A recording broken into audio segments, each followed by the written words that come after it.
Call the meeting to order. First item is to approve the agenda today. So moved. By Cass, Second. second by Cindy. Any discussion? Hearing none, those in favor indicate by saying aye. Aye. Opposed, same sign. Motion is carried. The agenda is approved. Item 2 on the agenda is public comment. The state board agenda is full and I'll place a maximum of 30 minutes for public comment. I'll give each speaker 5 minutes or 3 minutes if there are a large number of speakers. At the end of your allotted time, I'll ask you to conclude and the board will move on to the next speaker. The department will not respond to public comment aside from requesting clarification. The department may place a topic raised in public comment on a future agenda. Topic from public comment that is not related to item on today's agenda will not be addressed at today's meeting. We have 2 comments that I know of, and we have DT McGee from ISB. Very good. And I come bearing some information.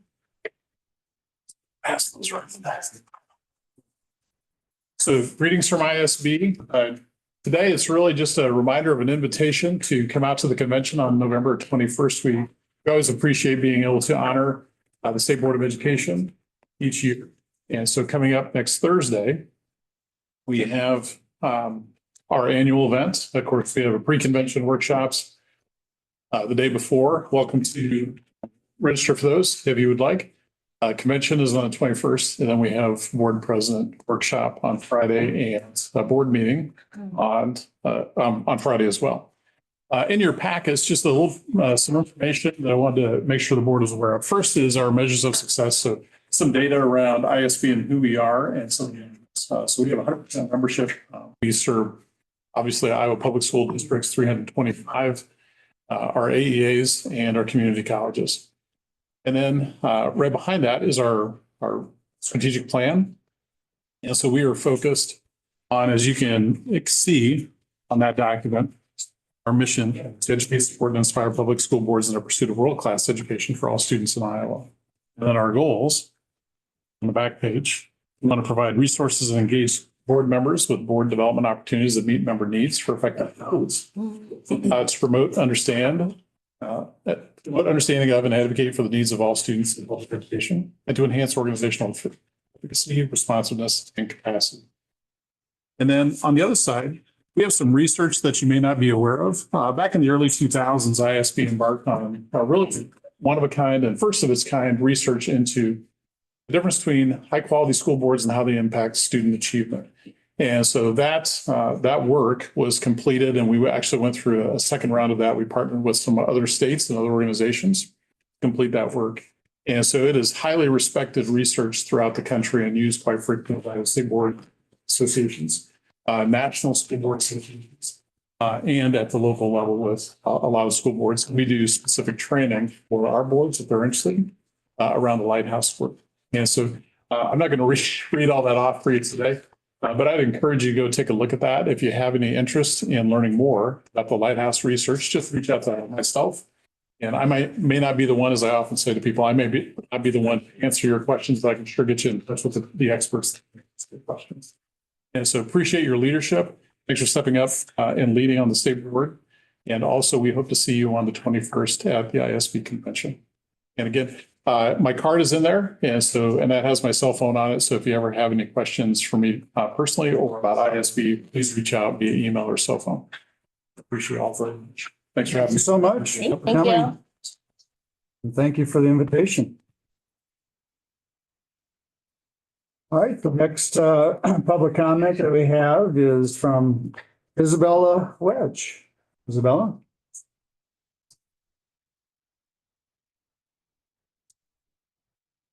Hello, I'm Isabel Wedge. I'm a student at East High School in Sioux City.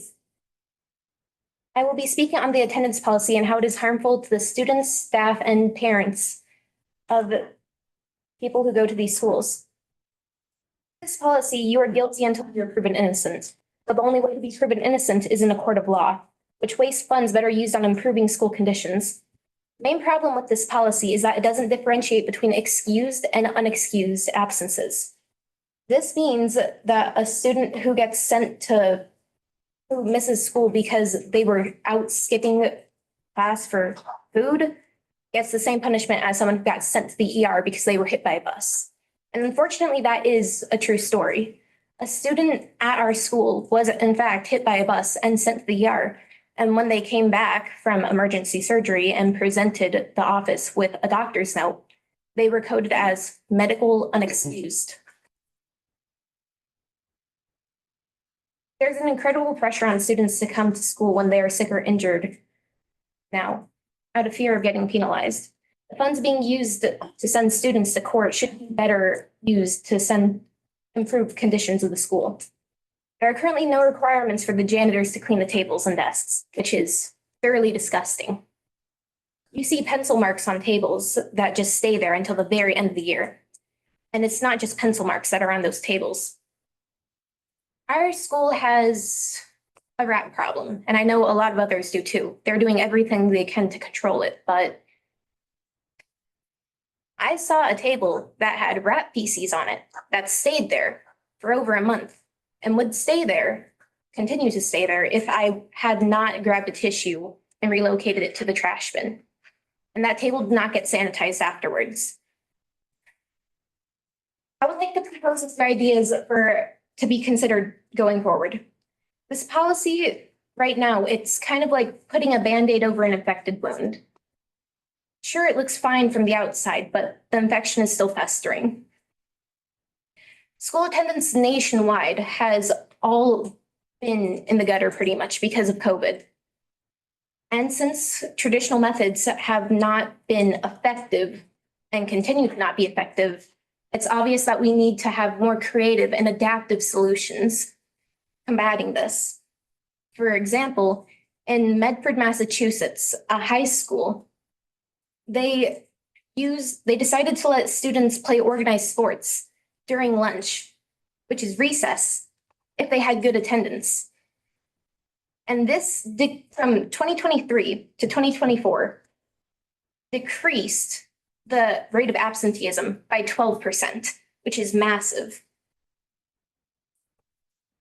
Due to time constraints, I was not able to speak on multiple topics such as mental health, suicide, school shootings, self-harm, and other things like dangerous weather, transportation to school, and ripple effects of COVID. And I was not able to go into depth on these topics and a lot more. I will be sending out an email to you all in a few days discussing this, and I urge you all to read it. Though, on a more personal note, I have noticed a very strong disconnect between students, staff, teachers, and lawmakers. While talking to a teacher that was an advocate of this policy a few days ago, she became very confused when I said that students in poverty have more trouble with attendance and tend to miss more school. She was very, very confused and asked, if they are in poverty, wouldn't that want to make them come to school more so that they get a better education and, stay out of poverty? Which is missing the point by a lot. So we need better communication between us to close the gap so that you guys could see our perspective and know how to help us better, and we know how to help you. Thank you. Thank you, Isabella. Do we have other public comment today? Good morning. If you're joining us remotely and wish to address the board, you can use the raise hand feature at the bottom of your screen for Zoom. And if you're calling in, you can press *9 on your phone to do so. So if you're joining us remotely and you would like to speak to the board, use the raise hand feature now.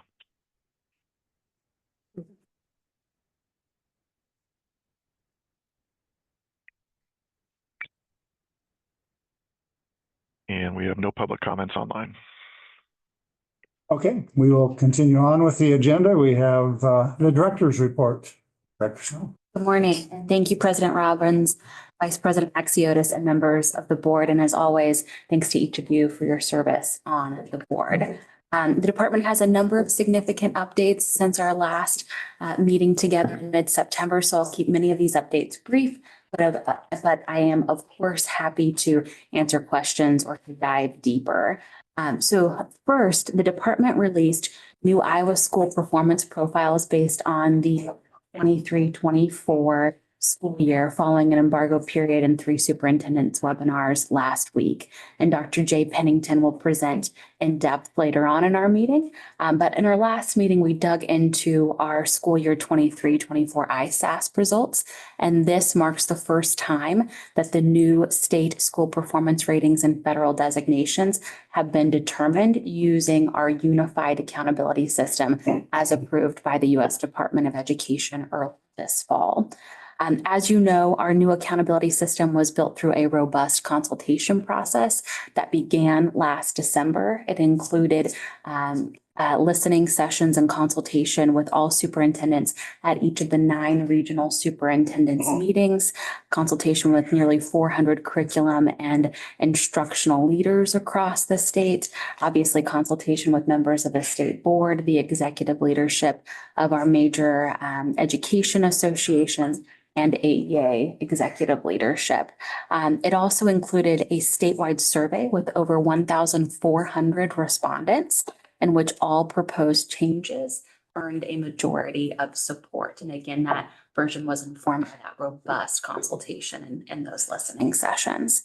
The new accountability system is consistently rigorous, reliable, and fair across grade configuration, size, geography, and student demographics. It supports schools in continuous improvement, and it reflects high expectations for all students. It is easily understood by families, educators, communities, taxpayers, and provides transparent and disaggregated data. And finally, it incentivizes evidence-based best practices.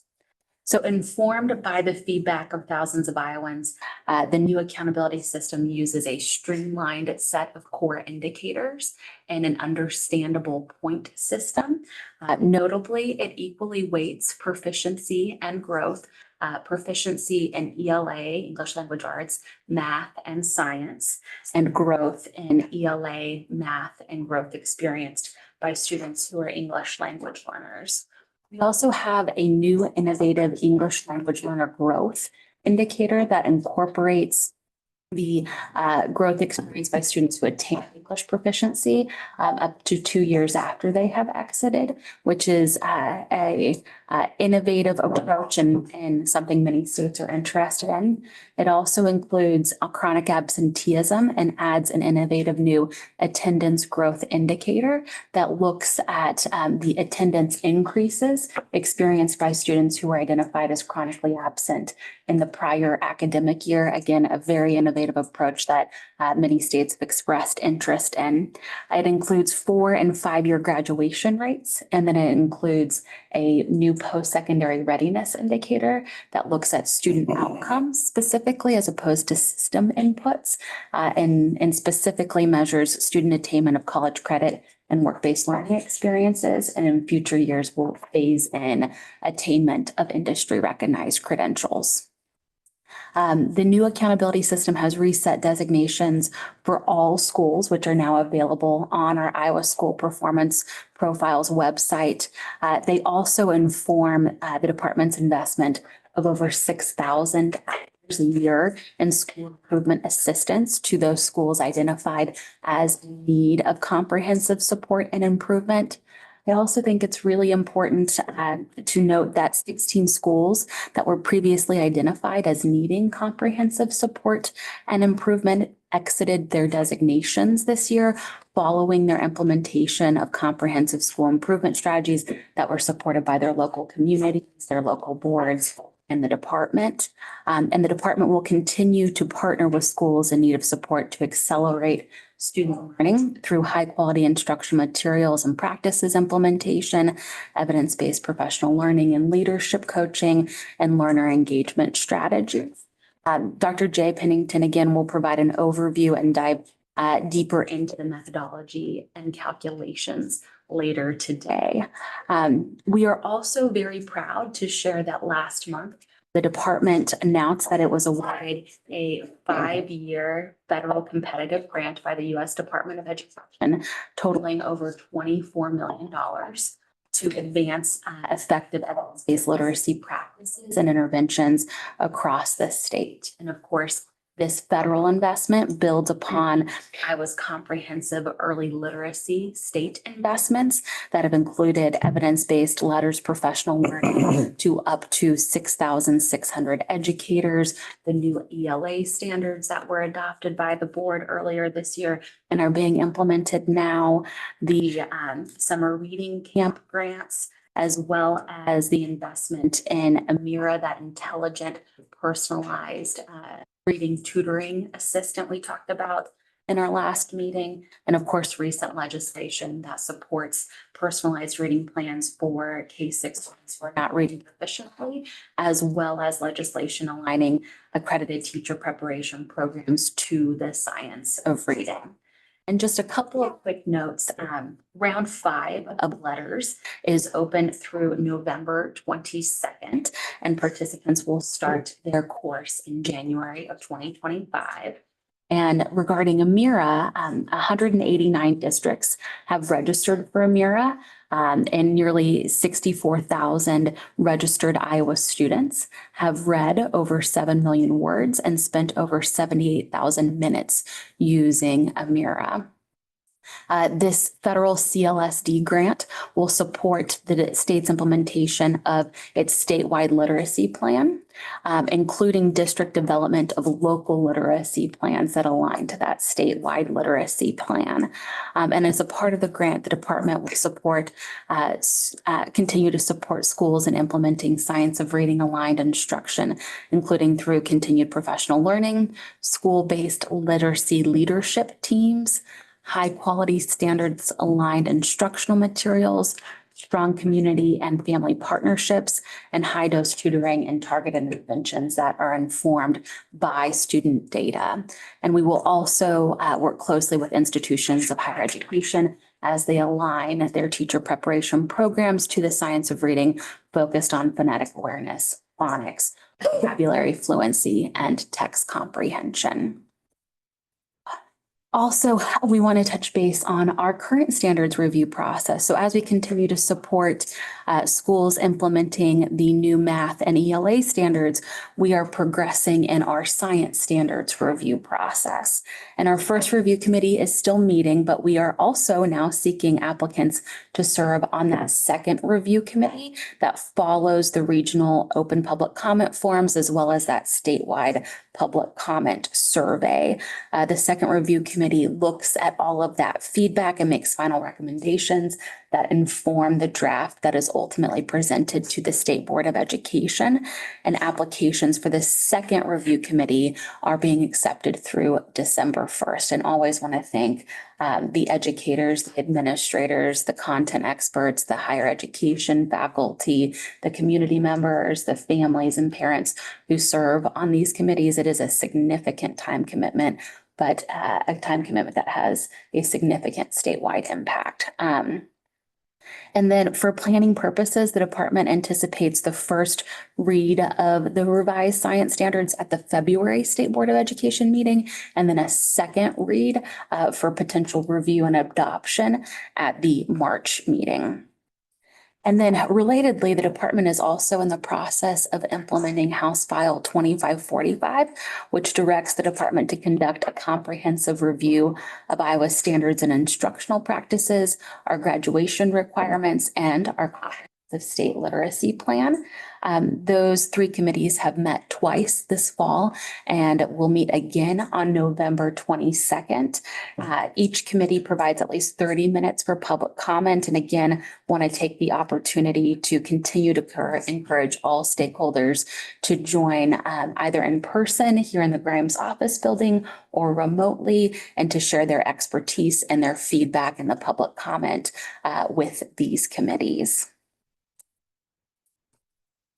And then Also want to touch base briefly on some additional technical assistance that's been provided by the department to school leaders as they implement legislation. That has included a absenteeism prevention plan sample template and a completed sample plan, as well as FAQs supporting school districts' implementation of Senate File 2435, a summary of the legislation for schools, and an attendance coding technical assistance document that was provided in early August.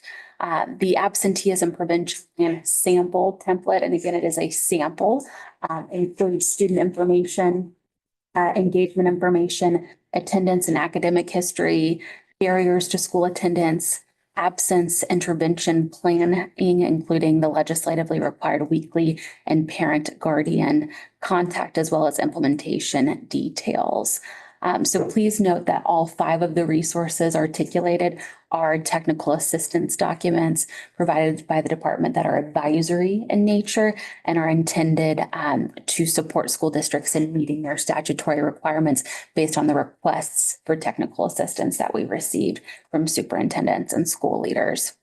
And I'll just briefly touch base on some additional technical assistance provided by the department to school leaders as they implement legislation, which has included an FAQ on the implementation of House File 2618, which includes questions regarding the determination of reading proficiently, personalized reading plans, and parent guardian written notices, and retention. And these FAQs are in addition to the model personalized reading plan we talked about in September that was provided to the schools by the department this summer.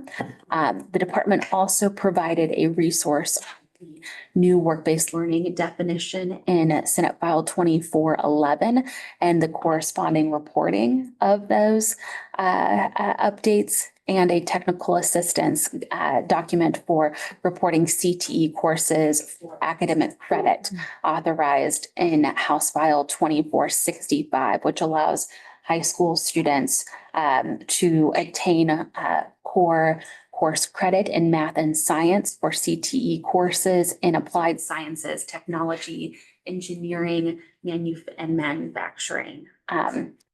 And then the department provided an updated resource on open enrollment transportation for House File 2278. And finally, a standardized employment reference form developed by the Board of Educational Examiners to support that statutory requirement.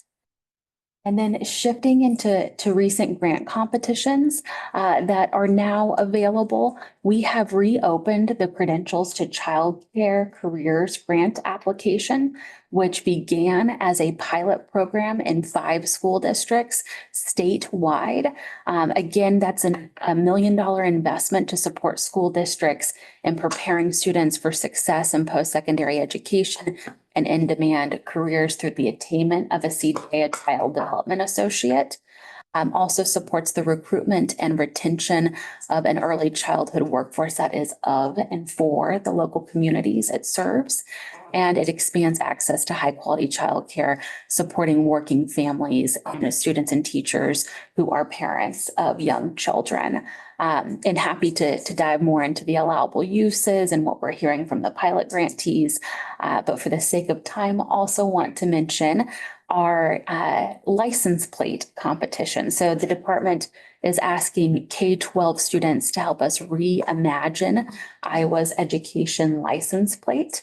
Every K-12 student across Iowa can submit their original artwork to their art teacher now through December 1st.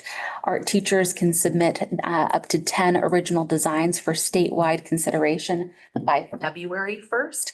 And then an expert panel with art teachers across Iowa will select up to 5 semifinalists in each of our 4 grade bands. So early elementary, K2, 3 through 5, then middle school and high school. And then the public will help us select among these finalists. And we hope that that new education license plate will go into production next May, replacing our current education license plate, which went into production in 1997. And then all semifinalists' art will be permanently displayed here at the Department of Education for Iowans to enjoy. So we're very excited about that statewide opportunity. We are also excited to share that for the second year in a row, Iowa has been named one of the top 10 states in the nation for providing high-quality computer science education opportunities. And to continue to support the expansion of high-quality computer science learning opportunities, applications to the Computer Science Professional Development Incentive Fund grant are open now through November 17th. We are also accepting applications for the STEM BEST. Again, BEST stands for Businesses Engaging Students and Teachers program through December 11th. That opportunity awards schools up to $40,000 to help educators connect with local industry partners. And we are also accepting nominations for the 2025 Iowa STEM Teachers of the Year through this Friday, November 15th. And that STEM Teacher of the Year award program recognizes one full-time licensed pre-K through 12 Iowa STEM teacher from each of the state's 6 STEM regions. And then the STEM Teachers of the Year will be announced in early 2025 and then honored at the STEM Day at the Capitol in February. We are also accepting nominations for the 24-25 Golden Owl Educators Award, which celebrates agricultural educators across secondary and post-secondary classrooms. Those are being accepted through December 1st, and those 7 finalists will be selected also in early 2025 with the Golden Owl Award provided at our Iowa FFA convention next April. We also have some Division of Higher Education updates to cover briefly. Importantly, first around our Perkins State Plan, which does require review and revision and resubmission to the U.S. Department of Education. So education stakeholders representing school districts, our community colleges, CTE teachers and deans, AEAs, education associations, and business and industry leaders joined our CTE team earlier this month to begin that review and recommendation for revision process to help advance and grow our high quality CTE programs and to meet the needs of all students across the state. Our 2020 Perkins Plan extends through the 24-25 school year, and an updated state plan must be submitted to and approved by the U.S. Department of Education prior to the 2026 school year.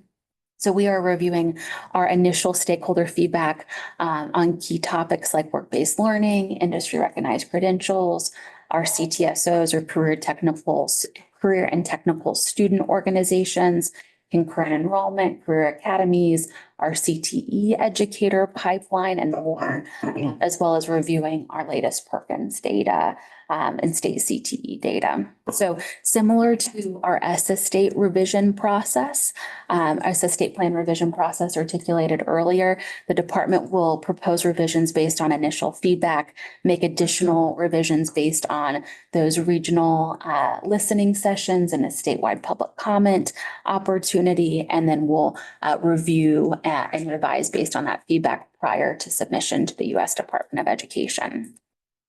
We are also partnering with with Iowa Workforce Development to provide a statewide professional learning series that's available to all stakeholders, educators, employers, families, students. Recordings of an introductory webinar and a webinar on apprenticeships, quality pre-apprenticeships, and industry recognized credentials are available on both of our websites. And we've got 6 additional webinars planned through April, covering topics like professional proficiencies, how to use your labor market data, how to leverage existing work-based learning funding sources, and much, much more. So this is a great opportunity to help elevate best practices and educator-employer partnerships across the state. A great opportunity to network and learn together. So we're excited about that series. And then next week is also National Apprenticeship Week. And this year's theme is 10 years of engagement, expansion, and innovation. Governor Reynolds will sign the proclamation for National Apprenticeship Week tomorrow at Broadlands Medical Center at 11 a.m. The department is planning to highlight the importance of multiple pathways to post-secondary success throughout the week, in addition to Iowa workforce development. Briefly on U.S. presidential scholars, we received 89 total nominations for this prestigious award. Again, the program honors some of our most distinguished graduating high school seniors for their hard work, academic achievement, and commitment to service and leadership in general scholarship and career and technical education. A special thanks to President John Robbins and board member Brian Kane for serving on those review teams, as well as to the Iowa ACTE Executive Board for reviewing those CTE nominations. And then rounding out our updates, just a couple of brief updates on our regular meetings. We continue to have those in-person conversations with superintendents at the regional AEA and superintendents meetings. We were in Keystone, Grant Wood, and Mississippi Bend in October, and then Prairie Lakes and Green Hills in November. We continue to engage monthly with our major education associations, IASB, SAI, IFCA, and more.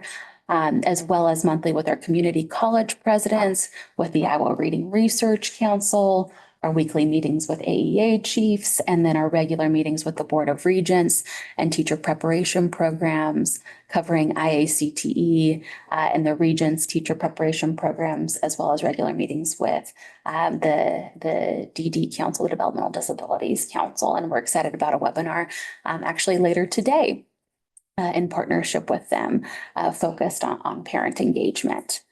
And then very briefly on a couple visits updates.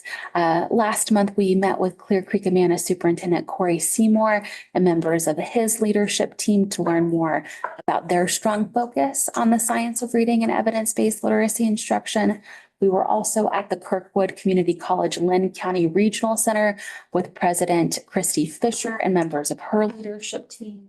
And had the opportunity to visit classes and meet with faculty in their in-demand, high-wage, and public good CTE programs. And then finally, we met with Fort Dodge Superintendent and members of his leadership team with Senator Crane Brink and Representative Meyer. We visited the Fort Dodge Middle School and their growing career exploration activities and their efforts also to leverage some of the flexibilities in House File 2465. We met with a middle school health teacher who is a cardiovascular technologist who pursued the new CTE cluster endorsement to become a teacher that we talked about in earlier conversations of the board. And we also visited Duncombe Elementary to see their focus on the science of reading, as well as observed a kindergarten professional learning community session where teachers collaborated on best practices and strategies to support and accelerate student learning. And then finally, our other Department of Education boards, we had an ICA, Iowa College Aid Board meeting on November 1st. And then we have a Board of Educational Examiners meeting this Friday, November 15th. And that concludes my report. Thank you for your engagement, and happy to respond to any questions or share any additional information that might be helpful. Thank you, Director Snow. Have questions or comments? Do you know how the engagement was on the work-based learning seminars? Or do you have any number on the number of participants or anything? Yeah, if memory serves, it's in 100 and I think it was 161, 161. They've won some of, They've been okay, doing very well. They're very well attended. Good. Good participation. It's a good way to get out information and build distribution list to provide links and resources, answer questions. yeah, I know that some of the business associations have been sharing those opportunities, so I was just curious if people were engaging. That sounds good, because I know there were lots of questions about how to implement some of the programs. Good, thank you. And the next one is actually in partnership with the Iowa Business Council, so we're excited about that one too. Other questions or comments? Thank you, Director Snow. Thank you. Brian, do we have anything for the non-public school advisory? Sure. We had our first meeting on October 8th. And had a good first meeting. Everybody kind of got to know each other a little bit, introduced each other. We reviewed our charge, which, to remind you, is that committee is to provide state board members and the BOE leaders with a deeper knowledge and understanding of non-public school issues so that we might better oversee their accreditation process and other matters related to non-public schools. We had sort of set an agenda and we had a presentation from Ms. Mays on House File 2612 implementation. He presented very well, I might add, and it drove a lot of discussion. The history of compulsory reform, some NAEP assessment results about special education, how the money's spent, who provides the services, how non-public schools can work with an AEA outside of their region.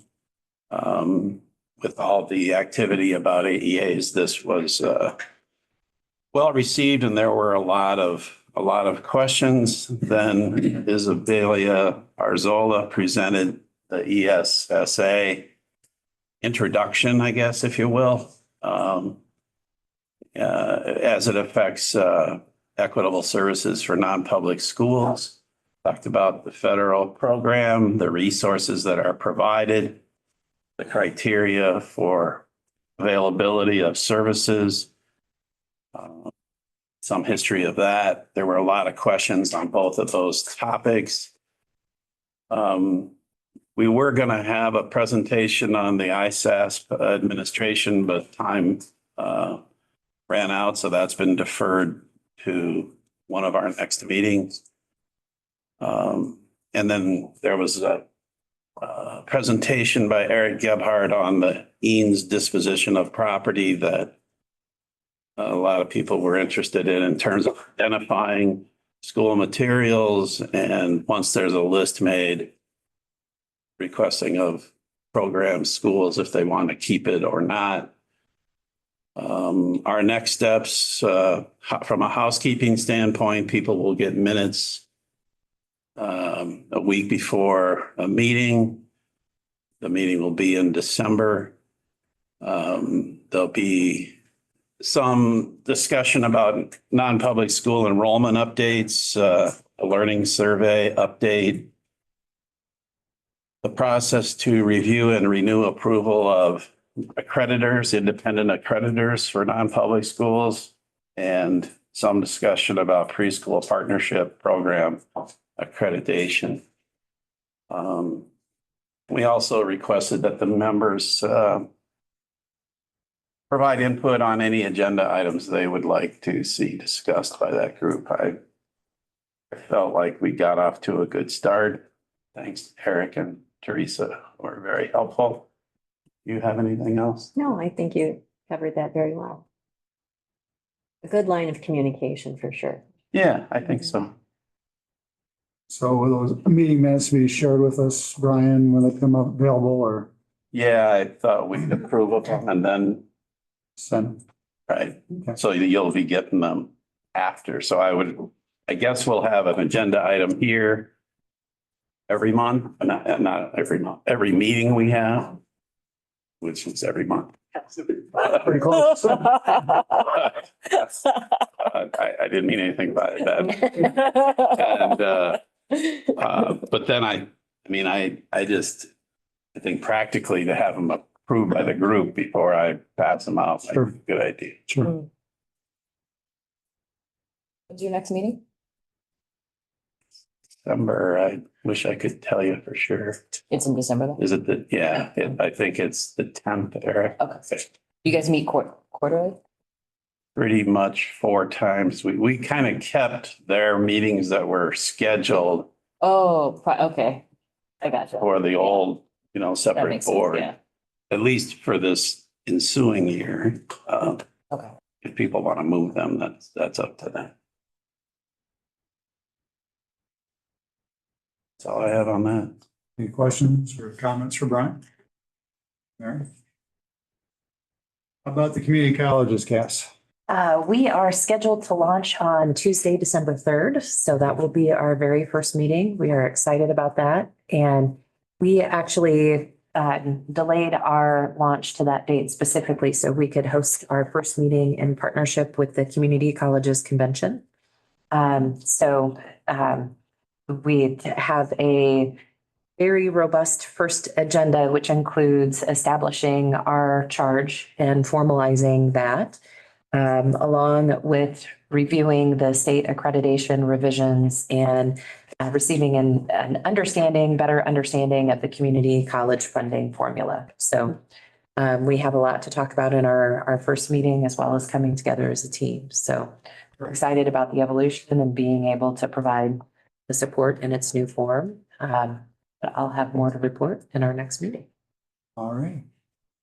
Thank you. I think that's the end of communications for today. We'll move on to item 3. This is the consent agenda. We have meeting minutes from September 12th, appeal decision. Community School District, appeal decision from Clear Creek and Manna Community School District, and religious groups exempt from state standards. I move we approve of the consent agenda as presented. Second. It's been moved by Brian, second by Cindy. Any discussion? Hearing none. Those in favor of the motion indicate by saying aye. Aye.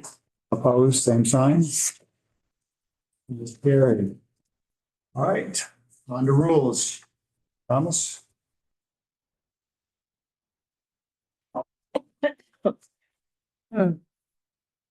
This is for medicinal purposes, all below maintenance, so.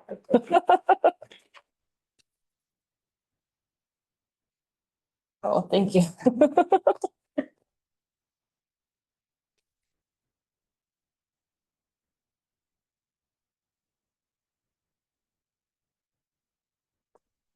Mr. President, Madam Vice President, members of the board, staff of the department. Yes, to the state board. My name is Thomas Mays. I'm the department's general counsel and administrative rules coordinator. You have 2 proposed rules on your agenda today. One regarding amendments to Chapter 12, which is general accreditation standards. One regarding amendments to Chapter 31, which is private instruction and homeschooling. The first on your agenda, item 4A, is general accreditation standards. And I thought maybe rather than just diving into the recommendation, I'll walk through a little bit of history on this one. Because this is, everything in my life can be explained by either a quote from the X-Files or a Venn diagram. And this Venn diagram here is the rulemaking process, Senate File 496, and sort of the federal rules of civil and appellate procedure. All of those intersect. That intersection is today's story. So in fall of 2023, this board gave notice of intended action to amend Chapter 12 to include provisions to implement Senate File 496. Public hearing was scheduled and actually held in January. But in the meantime, the federal court for the Southern District of Iowa enjoined portions of Senate File 496, including this board and this department's ability to enforce certain selected portions. Other portions of the Senate file were not enjoined. Those proceeded according to the Iowa Administrative Procedure Act. You finalized them this summer. In the meantime, the enjoined portions expired. A notice of intended action has to be acted on within a certain period of time or it expired. The portions that were enjoined expired. after they expired, the United States Court of Appeals for the Eighth Circuit, which is the federal appeals court that covers this territory, covers the state of Iowa, vacated the district court's injunction, set it aside for using the wrong legal standard, and sent the case back to the trial court, to the Southern District. Under federal rules of appellate procedure, that did not automatically happen. Federal appeals judgments are rarely self-executing. So it told the trial court what to do. The trial court had to then go and do it. And so it took some time to percolate back down from the Eighth Circuit to the trial court. When it did, the trial court refused to issue a further injunction. The trial court, which means that this board and this department were allowed to proceed with the rulemaking that had previously been enjoined. That's where we are at today. So there was a regulatory analysis that the department performed and published in the administrative bulletin. There was a hearing on the regulatory analysis November 5th. I'm going to briefly discuss the comments made in person and in writing. There was 32 written comments that I received by close of business on November 5th. There was one person who appeared who also submitted a written comment, and one person who left me a voicemail message. The vast majority of the public comments in the regulatory analysis were against the bill itself, against the public policy. You should not do Senate File 496. Senate File 496's provisions are bad. True or false, legally that's irrelevant because this board and the department are a creature of statute. This board and the department follow statutes. And this board and this department have no authority to put a draw for and reverse Uno card on the Iowa code. We have to follow the statute. So that a large portion were not directed at the rules themselves, but an invocation to a request to not follow the law. There were some comments about the process itself, including why was this on election day? Why was the public hearing and the regulatory analysis on the election day? And that is an artifact of the publication schedule for the administrative bulletin. That was not, it's an artifact of a calendar that was set by the code editor years ago. So public comments occurred on a specific date that happened to be an election day. There were a couple of public comments that requested clarity about where the lines were drawn in the rules themselves. And I think that this is something that was struggled with by the board a year ago when it considered these, 11 months ago when it considered these rules. No action on this now because that's what public comments for. Maybe there's some more concrete ways where rules could be drawn, like suggestions for the department and the board to react to rather than you should draw the lines differently. Okay, how? Just do it different. That's not really actionable for either for the department or for the board. So the department invites, you all invite concrete suggestions about how the rules could be different other than make them different. We did receive a public comment. The department receives a public comment that time did not permit to be incorporated into the rules themselves, but the department is giving strong consideration to it when it comes to you for notice for adoption and filing. And that is clarity about two of the provisions and how they intersect. The first is the library provision, age appropriate materials. The second is the promotion or instruction provision in the K-6 grade band, promotion or instruction of sexual orientation or gender identity. And one of the public comments, both in person and in writing, suggested sort of a demarcation between the two. That having a library book that has an LGBTQ plus theme or character that's not promotion or instruction. It's a book. And the subject matter experts of the department were kicking that around, but we did not have the time to incorporate this based on the schedule of getting materials to you. But it's something that the subject matter experts are strongly considering. The next, I just want to briefly highlight the 3 items in this rulemaking package. And then next steps, and open it up for questions that you all may have. The first is item 1, dealing with the library program. It's on page 3 of your materials. The 4th page, the executive summary is page 0.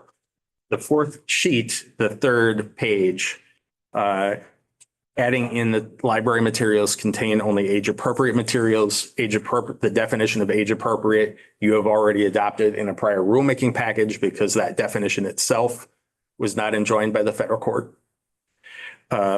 Item 2 creates the enforcement and investigation mechanism if there is an allegation that a library book does not contain age-appropriate materials. This provision isn't identical to the provision that you gave notice of intent December of 2023. And it answers some implementation questions, like what happens if it's a jointly owned library? What happens if it's a library that is sort of community, city and school owned? It's a cooperative library. What does this provision apply to? Does this apply to the public library that the public school uses versus the library that the public school owns? Enforcement, this incentivizes voluntary correction. If a book is brought to the department's attention, if library material is brought to the department's attention and the district voluntarily corrects, that should be encouraged. And the rule builds a path forward. And the final item in item 2 recognizes that a lot of our schools are single building districts. And so this accounts for the fact that the entire school from K through 12 might be pre-K through 12 might be using a library. And this just sets out a requirement / expectation that there be physical and administrative controls to prevent a first grader from accessing a book that would be age appropriate for a 12th grader. And item 3 codifies section 27980.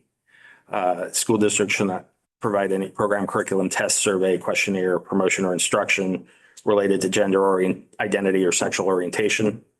This clarification in paragraph C, a neutral reference or a factual reference is not promotion or instruction. So with that, the next steps, should you give notice of your intended action to move these rules forward, there will be a public comment period and a public hearing, public comment period, the calendar, which I don't control, which the code editor controls. The calendar, which I don't control, says that public comment period is December 11th, and there will be a public hearing the morning of December 11th in this building. So with that, I'm open for any questions, and thank you for sort of my history master's thesis on how these rules got to where we are today.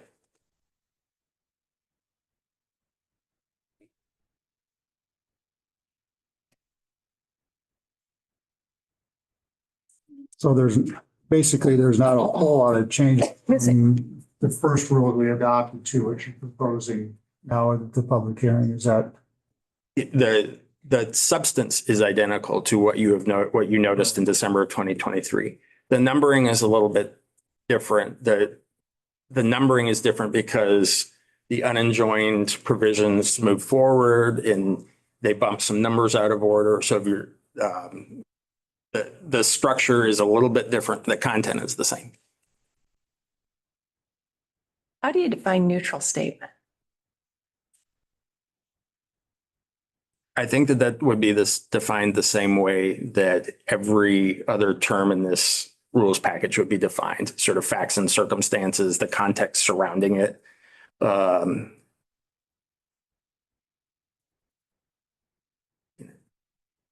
So there's not a legislative or a judicial definition of neutral statement. There is not, but I think this is a good effort to at least advance that public policy, that not every mention that there are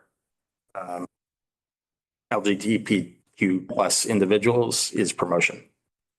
And I think the lines will just need to be drawn. What that is will just need to be fleshed out organically through the facts and circumstances of each case over time.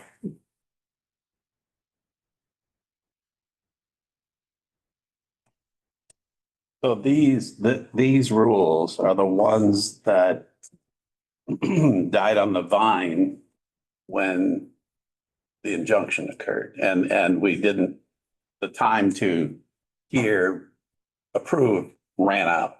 Exactly.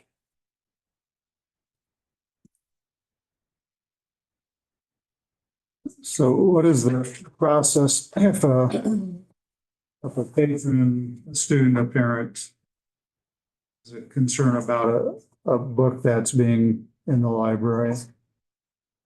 How does that play out? Do they take that to the local school board, or they take that directly to the Department of Ed?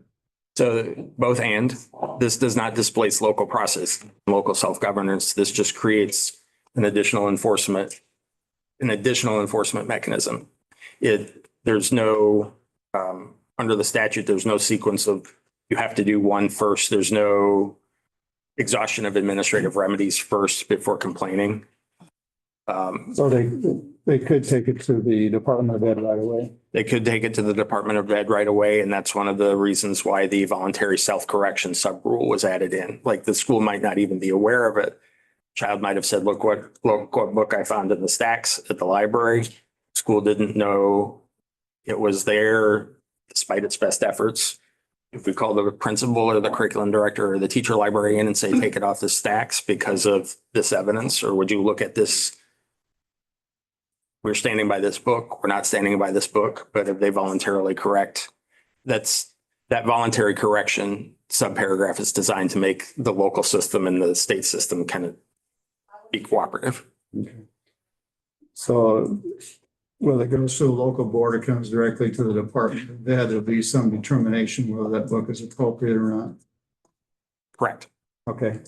And so then if school district A has a patron has a concern, drink the D says that this book is not appropriate.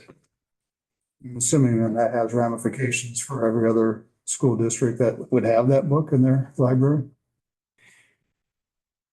I think it's a matter of local governance, but that's a factor to put into the calculus. Because let's say District A made a local determination, its board, its curriculum director, its teacher librarians. I think, is District B bound by that? No. But is that something that District B should consider? Yes. Thomas, can you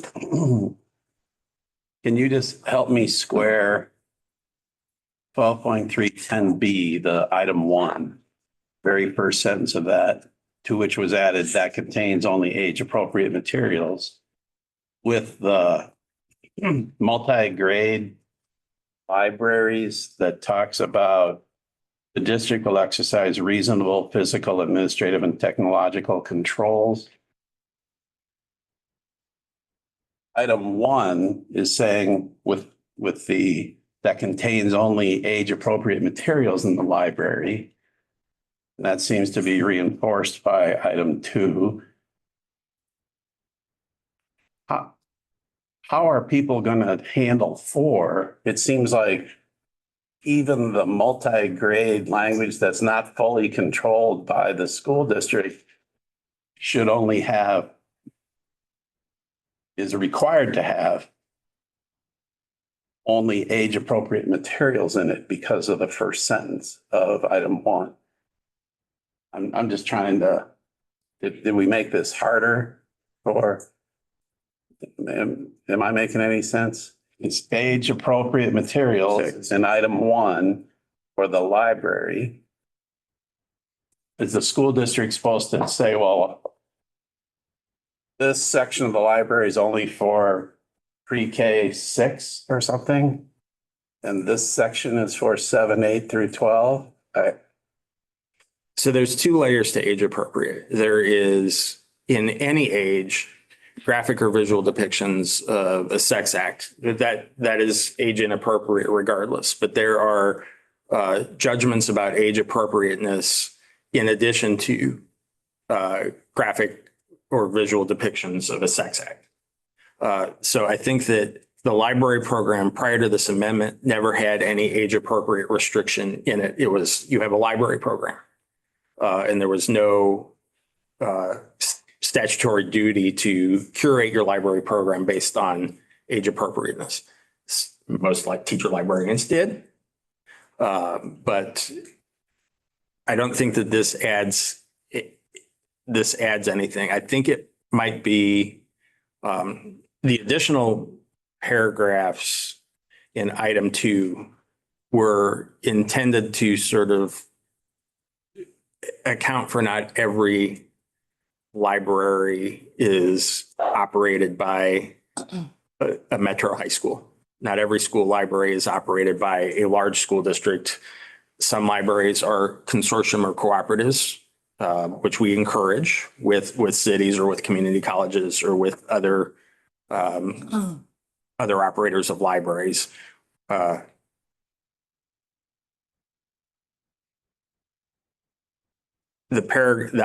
numbered items in paragraph C were intended to honor those existing relationships.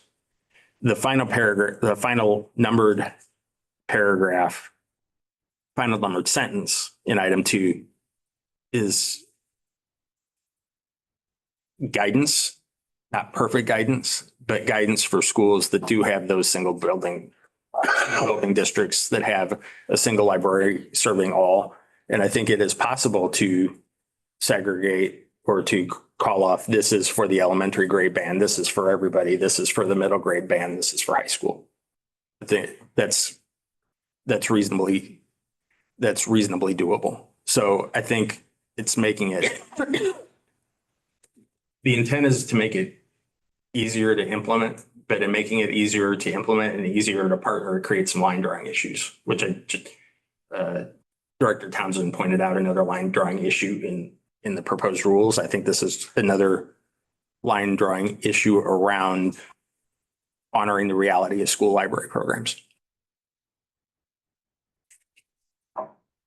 So Thomas, if somebody has a complaint, whether they go through the local board or directly to the DE, and the party involved is not satisfied with the direction from the Department of Ed, do they have recourse from that, or how does that work?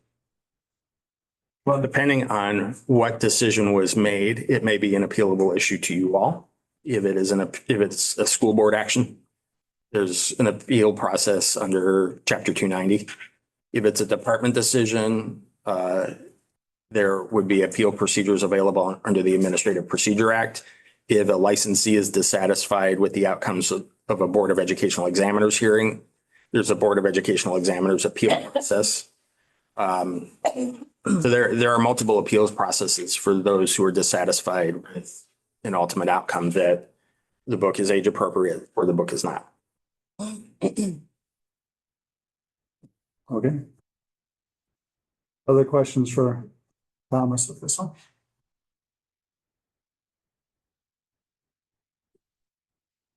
So the recommendation is to give notice of its intent to amend Chapter 12. Also move. Second. Moved by Brian and second by Brooke. Any further discussion? One question, John. Thomas, with your statements that you shared about some additional definitions, are you anticipating that there may be some modification to the rule before it comes back to us? I'm anticipating some additional public comment. For each public comment, since there will be, as my custom has been in the past, to provide a line by line for every public comment and how the department recommends the board react to it. So regardless of any changes, there will be some explanation for why comment was or was not adopted, as I have done with prior rulemakings. Thank you. Any further comments or questions? Hearing none, those in favor of the motion indicate by saying aye. Aye. Opposed, same sign. Motion's carried. Chapter 31. This is a cleanup. As part of Executive Order 10, Chapter 31 was rewritten. And through the editing process, multiple lawyers talking to each other, the plain language was lost. And so the current current provision that this is striking and replacing, I think has a triple negative in it. And so like I see all the classroom teachers and all the grammar nerds like me going, ooh, so this sort of strips it down. The purpose of the rule is to make sure that folks who dual enroll into public schools cannot sort of game the system by dual enrolling for all but one course. Like I'm going to be competent private instruction for PE and take all 7 other courses. There is longstanding board precedent, longstanding director precedent that that's an inappropriate use of dual enrollment. So over time that it's sort of involved into a percentage of the course, the percentage of the school day, 75%. And when the department, based on some like very good public comment, that should be locally determined rather than based on a arbitrary percentage. We tried to go back to the root, tried to go back to the base. And in doing so, we made it more complex. So the judgment of the department is that this states the rule better. A parent may not use dual enrollment to enroll a child in all course but one, which was the intent of the initial director interpretations. It was the intent of the state board precedent. And now let's state the intent in plain language and keep the lawyers away from this one. So that's the recommendation. There was similar regulatory analysis on November 5th. No public comment, no written comment. The perception amongst the private instruction community is that this is truly cleanup. And so with that, I'm open for questions. Is that one course in a given semester or one course for a year or one part-time course or one? That is locally determined. We're going to let local determine that gets away from the department. So the hypothetical I used before Rules Review Committee is, let's say school A has a block schedule with three blocks. And school B has a standard 8-period schedule.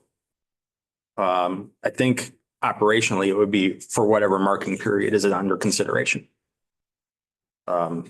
which is how prior precedent has interpreted it. It's a marking period in a semester or in a trimester or in a hex or quarter or whatever the marking period is. You cannot, you must meet this minimum.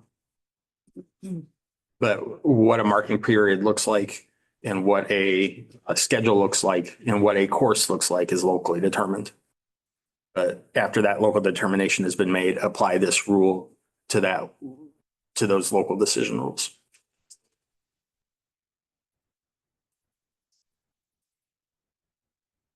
Other questions? So theoretically, different districts will have different interpretations. Different districts will have different business rules. Those different business rules will lead to a different application of this single sentence. Any other questions or comments? And to Director Townsend's point, that was an ask of the homeschool advocacy community. Let local communities decide, let parents decide.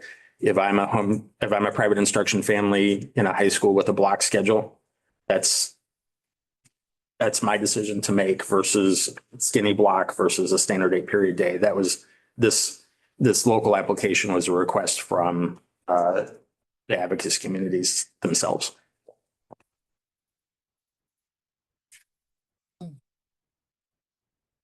So the recommendation is that the state board get notice of its intent to amend chapter 30.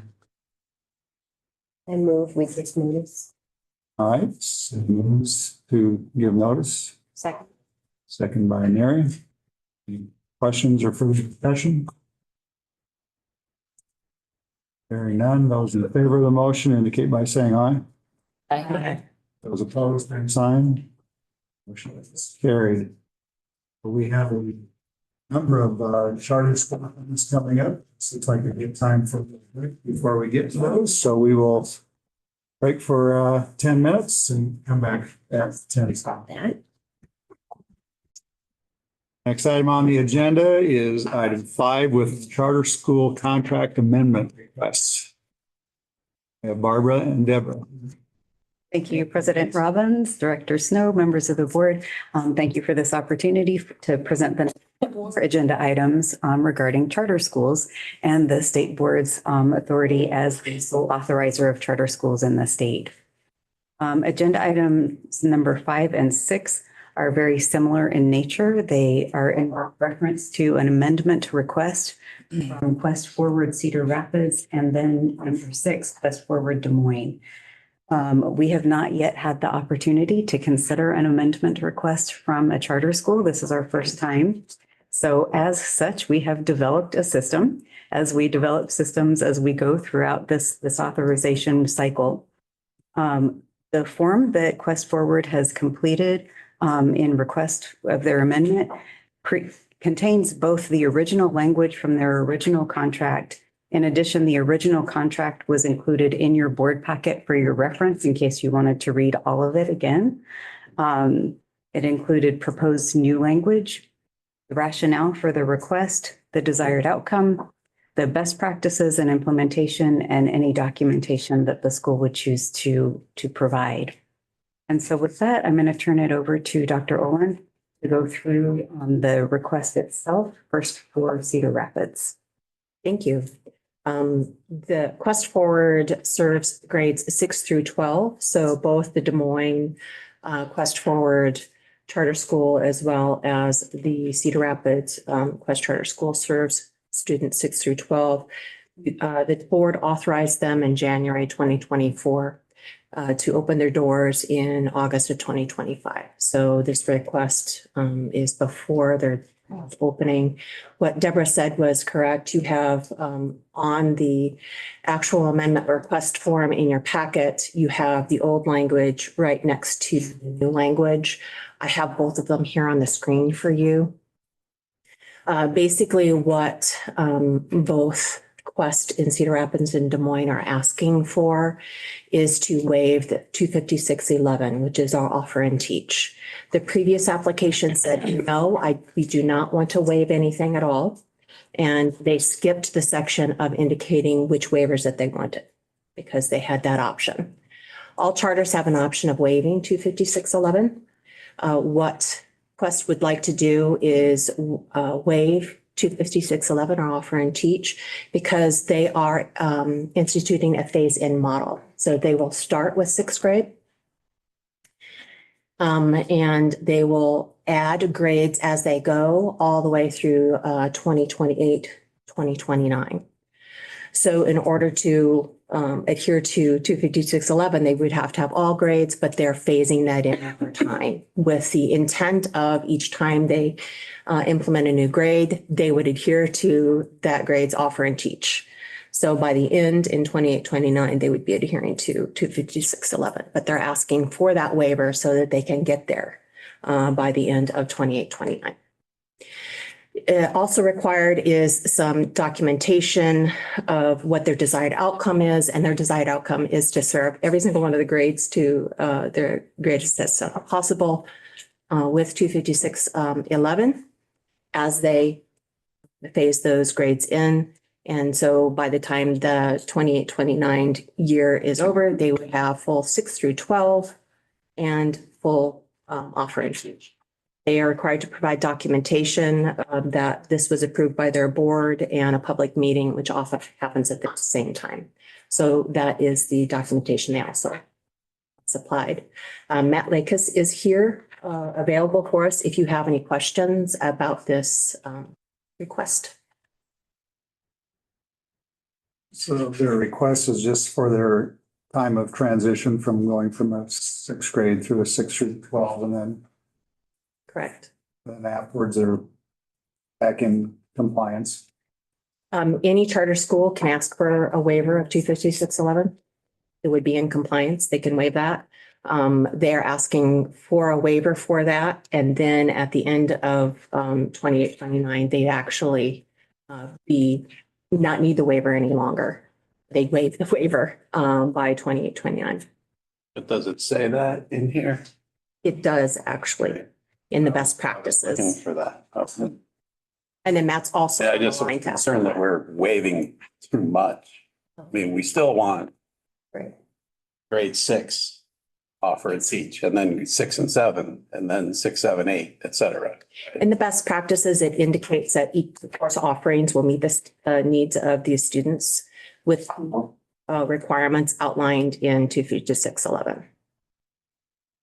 Even if they waived it for, for the contract period, they have to renew in 5 years, right? Correct. So the waiver would automatically probably expire. They would have to request a new one for the new contract period, correct? During the They want- renewal process, those are the types of conversations we can have, yes. It's a good point.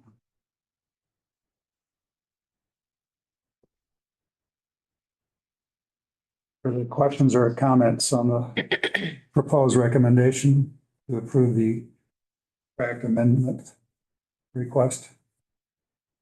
I will just say, I liked the organization of the material that you presented. It was easy to read through and understand very clear.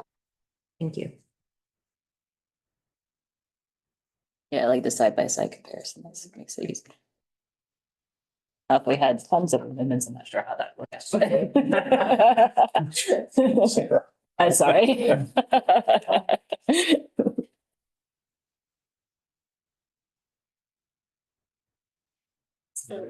Entertain a motion to approve the contract amendment request from Quest Forward in Cedar Rapids. So move. By Brooke, Second. second by Cindy. Any further comments or questions? Hearing none, those in favor of the motion indicate by saying aye. Aye. Opposed, same sign. Motion carried. We need to spend time on the similar request from Des Moines. It is identical. Okay. I'll entertain a motion. So moved. So moved by Cindy. Is there a second? Second. Second by Brooke. Motion is to approve the contract amendment request for Quest Forward in Des Moines. All in favor of the motion, indicate by saying aye. Aye. Those opposed, same sign. Motion's carried. Okay. Charter School Voluntary Termination Contract. Okay, President Robbins, Director Snow, members of the board, we bring to you on behalf of Scholarship Prep a request for termination of their contract that was enacted at the February meeting.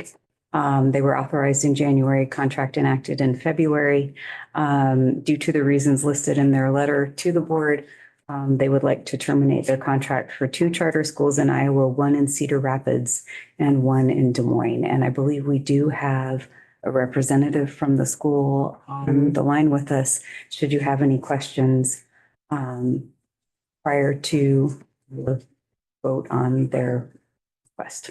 Jason Watts, Executive Director of Scholarship Prep, is on the line. And I just want a point of clarification. Scholarship Prep has 2 schools in the Des Moines area. One is for K5 students and one is 6-8. And 2 reasons indicated on the letter that was submitted would be California funding, making it challenging to expand to another state. And then also the challenge of finding facilities in Des Moines that would fit their needs. And again, Jason is on the line if you have questions for him. I'd just like to hear from Jason since he's online. Jason, would you like to address the board at all? Sure. Good morning, everyone. Well, first of all, I just wanted to say that on behalf of our entire organization, we're extremely grateful for the partnership up to this point with the folks in the department. They've been extremely helpful. This is certainly a new venture, if you will, in terms of the depth of school choice that Iowa is making, which is incredible and certainly awesome for all the deserving students and families in the state. And in regards to us, particularly Des Moines, we have, as a refresher, 4 school sites that we operate in Southern California. And California being California, did some unique things this year. And one of those was dry up some really critical funding streams that were integral to the student populations we serve. We concentrate predominantly on students who are socioeconomically disadvantaged, students who are struggling with homelessness, students who are also in the foster youth system. And so as those funding streams dissipated, we, not just us, but many, many schools and districts throughout the state have been scrambling. And it's been very, very challenging for us. So ultimately, I would say that at least 75% of the reason that I'm speaking to you today is based on that. Our board in California has really asked me to focus on, I wouldn't say riding the ship, but kind of riding through this challenging wave that's impacted our staffing, our support systems for students as we find unique and creative ways to kind of mitigate those challenges. And so because of that emphasis, what we don't want to do is go into a new area, regardless of where it is, but especially in a new state where we have not operated previously and not opened successfully. I think it's really important to the folks of Iowa, families of Des Moines, that any schools that open successfully and comprehensively. And so because we didn't feel that we could do that at this time, we did not want to negatively impact anyone, and in particular, this powerful opportunity for the growth of school choice. The maybe 25%, if you will, if I had to put a number on it in terms of the secondary issue, is related to facilities. We had a couple of opportunities that we felt were possible in terms of funding mechanisms for facilities, being grants, and just the general challenge of school facilities that are suitable for our program. That's going to be hard for anyone. Some schools don't need, say, outdoor play space and those types of things. We certainly do. But again, because of the emphasis on ensuring that when we do open, and if we do open, it's successful, we didn't feel that level of confidence at this time. And so rather than continuing to kind of postpone this process in this kind of unknown timeline, we felt it was best to kind of really pull back right now. And if we do decide that and are able to return, we understand that we'd have to go through the process from the start. Thank you for being with us today. Any questions or comments? And then I'll entertain a motion that we approve the contract amendment request from Scholarship Prep. To terminate it. Sure. To terminate. Yes. I have a question not relative to this request necessarily, but is it possible to hold contract like in abeyance or toll it, say we amend the contract. The effective date will now be 27/28 or something, just to extend time to people if they were confronted with a similar situation as opposed to just terminating. I'm just curious if that's a possibility. And we can always waive for a year, and I see Thomas is starting to. It's information. Informational. Dr. Olin took my answer. There's a period built into the statute that allows for sort of a 1-year delay in opening. But there's no provision in the statute that's capped. That rolling, it doesn't roll over to the second or the third year. And that's probably a good thing. Thank you. So after that, then if it was delayed any further, then they would have to go through the process again. Yes, they Okay. wouldn't have the ability to unilaterally delay. So that there would be in essence, a contract breach. Okay, Got it. thank you. Is there a motion? Not yet. So moved.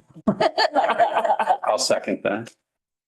Moved by Cindy and second by Brian to approve the voluntary termination contract request from Scholarship Prep. Any further comments or questions? Does this terminate both contracts or do we need two motions? Motions, yes. Oh, there was only one. If it's There was one letter. There's one letter, One but letter, but there's two. two contracts. Okay, so let's, Oh, One's enough because it encompasses. organization. Encompasses both? Okay, my apologies. Want to keep the minutes. okay. So this recommendation covers both. Any further comments or questions? Hearing none, I'll call for a vote. Those in favor of the motion indicate by saying aye. Aye. Opposed, same sign. Very. Best wishes. Yeah. Good luck. I have a question, going back to the amendments that we talked about, again, just informational. As we look at provisions, like, you guys drew up the template for the contract agreements for the charter school process, right? Is that something for those that it fades in, we should flag as something around, or do you already feel like that description around the 256 waiver is robust enough that you don't need to say, if you're phasing in, really think about this, right? That's a really good question. We do have common questions for applicants, I think is what you're asking. Yeah. That if they have any question about whether they can adhere to 256.11, that we strongly suggest that they waive it with the rationale. Okay. Thank you. Sorry, I thought of it as we were talking about this other thing, so I wanted to ask the question. Thank you. I can't remember, did most of them waive it or? It was across the board. So not most of them, no, Okay, but some did waive. because I feel like we have a couple who are phasing in, so it would probably make sense for them to waive it. All right. To the charter school legislative report. All right, thank you. We do have a legislative report that comes to the State Board of Education for your approval and then goes to the legislature. It's a standard report, standard format. I'm going to turn it over to Dr. Oland as she has compiled this report for the last couple of years and knows it absolutely better than anyone. Additionally, we do have representatives from each of the charter schools reporting in this document in case there are questions from the board. Thank you. Before we begin, I just wanted to come back to the visual that was provided to us about the charter school authorization cycle that we saw at our summer training access. Wanted to point out where we are in the cycle. So right now, in this particular session, we are in step 5, ongoing oversight and evaluation. In January, we'll be in step 2. But right now we're in step 5, step 4, because we are looking over the progress of this charter schools within a legislative report. Deborah indicated that there is a common format for reporting. This is the first year we actually have put together a structure for reporting for charter schools, as well as provided the data that we have at the Department of Education for them within their reports. The structure has all of the elements that are required in 256E and also adds some elements in 256F that 256E does not highlight. So all of these elements are required. We've also structured each one of the areas that are addressed in the charter school reports by an introduction. You introduce the area, tell us any important things about that area, provide your data within that section, and then discuss the progress or any other things related to the data and that area in a discussion format. So in mission, vision, and progress towards goal, they have an introduction, provide some background information about their charter. They provide us the data, which in this instance is the mission and vision and progress towards goals. And then they have a discussion section afterwards. And that cadence happens throughout. You'll see that in your appendices. So all the charter schools reports are in your appendices. These reports are due to the state board. They come into us on October 1st. The structure that we use to report to the legislator on your behalf for you to review is this structure right here.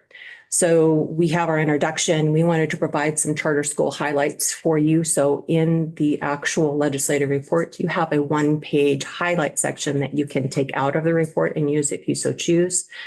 We also have this charter school summary that contains all the elements that are required from charter schools, required from the state board to the legislator. And then, of course, all the appendix provides you all those reports.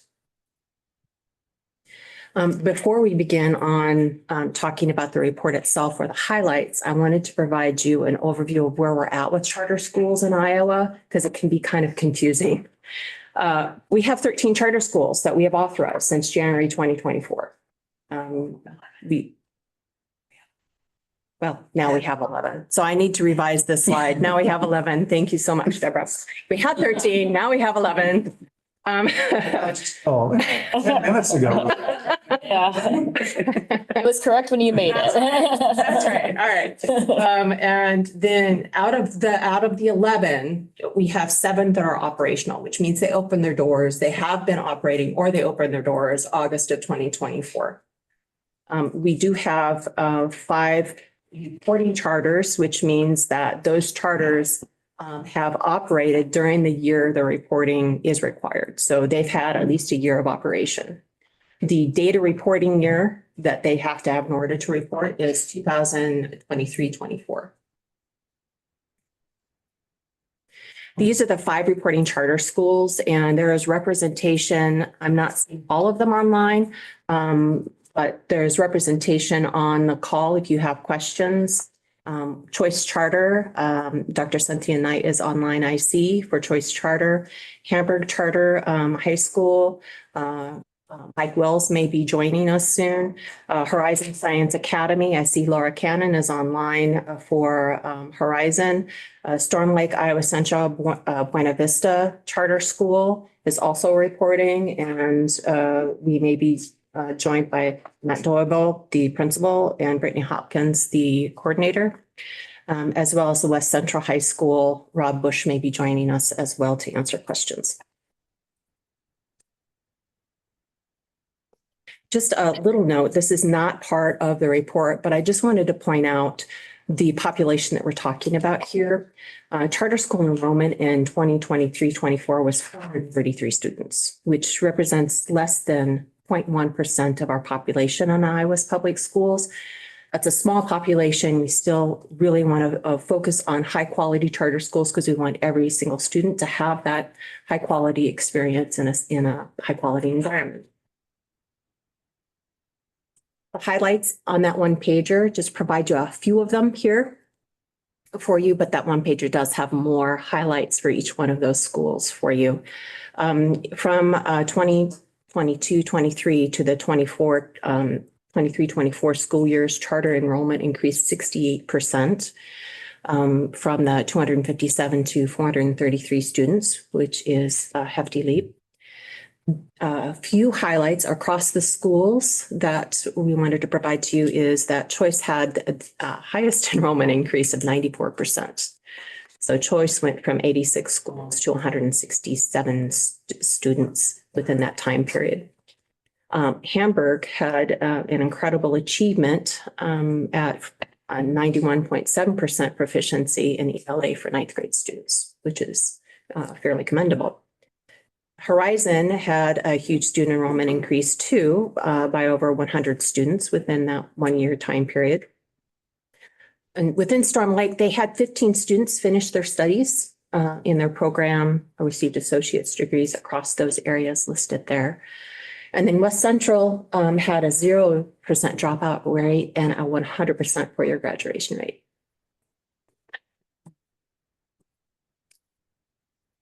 So those are some highlights. We want to transition now into the actual summary of the report. The very first section of the report is a reporting on the mission and vision statements of each charter school. It is organized by their mission and vision statement and then their goals to the right within the report. And so they report on each individual goal and their progress towards that goal. As a whole, looking across charters, 85% of them have established their goals. They're either met or in progress of meeting, so 22 out of 26 goals. Some goals are not on schedule to be met yet. So for example, Horizon has a survey that they want to implement. They were on schedule to implement it this year. So next year they will have met that goal, for example. And so next year we'll see that Horizon has implemented that survey and it'll be 24 out of 26 goals, except that more charter schools will be reporting by then. For demographics, what we have here is all of the charter schools on one table. Within your report itself, it has each one of the charter schools' demographics. So you have all of the demographics across the charter schools. This slide has the demographics for all of them combined. And you can see when you combine the charter school information that it's pretty similar to the state as far as demographics is concerned, except for Hispanic, Latino, and African American is slightly larger.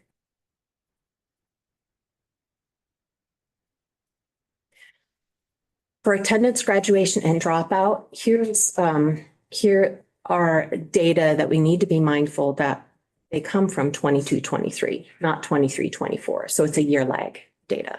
And that's why you don't see Horizon Science Academy information there, because they were not in existence to provide that data to the department. This is department data that we've provided back to them.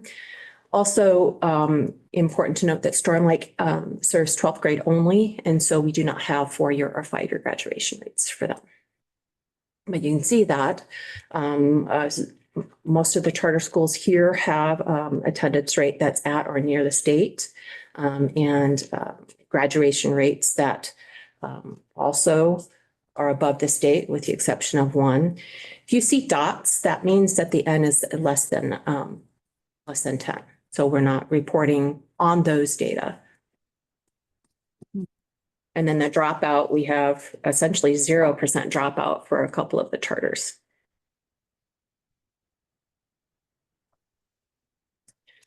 The next part, or the next bit of information, is on achievement. And what you see both in your packet as well as on the screen is reading and math achievement over under. So reading achievement is on the top and math achievement is on the bottom of that table. In your legislative report, you will see the achievement across all the charter schools. This is achievement combined, the charter school sector as a whole for Iowa. You can see that across 9, 10, and 11th grade that students are below proficiency according to the state proficiency rate, which makes sense. If you think about the purpose of charters currently in the state of Iowa, they really serve the at-risk population, students who are either dropping out who are disengaged from school, and they're pulling them back in to the fold into the school and serving them. And just a reminder that Barbara, is that true for all the charters? for all the in the state, yes, currently they're serving at-risk populations, people. Hamburgers, yes, they are reaching out to students who are disengaged from school and trying to help them to the next level of gaining their certification, their associate's degree, and working with Buena Vista and Iowa Community College. Horizon Science Academy is a little bit different. They're serving students K I believe. Right now they're K4. They are adding students or adding grades as they go. You don't have that proficiency data yet for Horizon Science Academy. That information will come next year. The information that you have in your packet for Horizon, because they do report on proficiency within their specific report. They provide their own assessment information, but not the Iowa assessments. Starting next year, we'll have on schools that aren't, so there are other charters that are gonna be in existence next year. Yes, yeah. So there's two charters that started in 24-25. We'll be able to provide the data that we have available because that will be the reporting year. So Empowerment and Great Oaks will have data, and so they will be reporting schools next year. And those are gonna be similar, right, to the reaching out to students who are maybe dropped. Correct. Yes. And just a reminder that some of the data we will not have because some of the data will be a year in arrears. Or as much data as we have.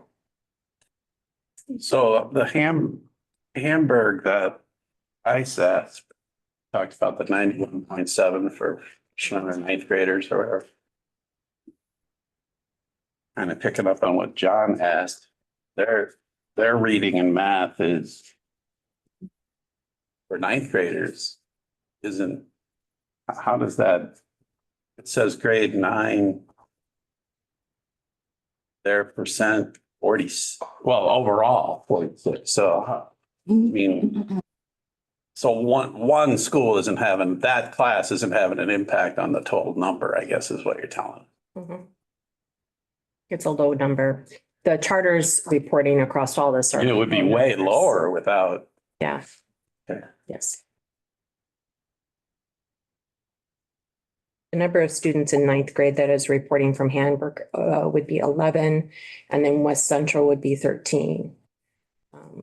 So those are the two that you see in ninth grade for reading, and for mathematics, it would be 4 from Hamburg and 13 from West Central.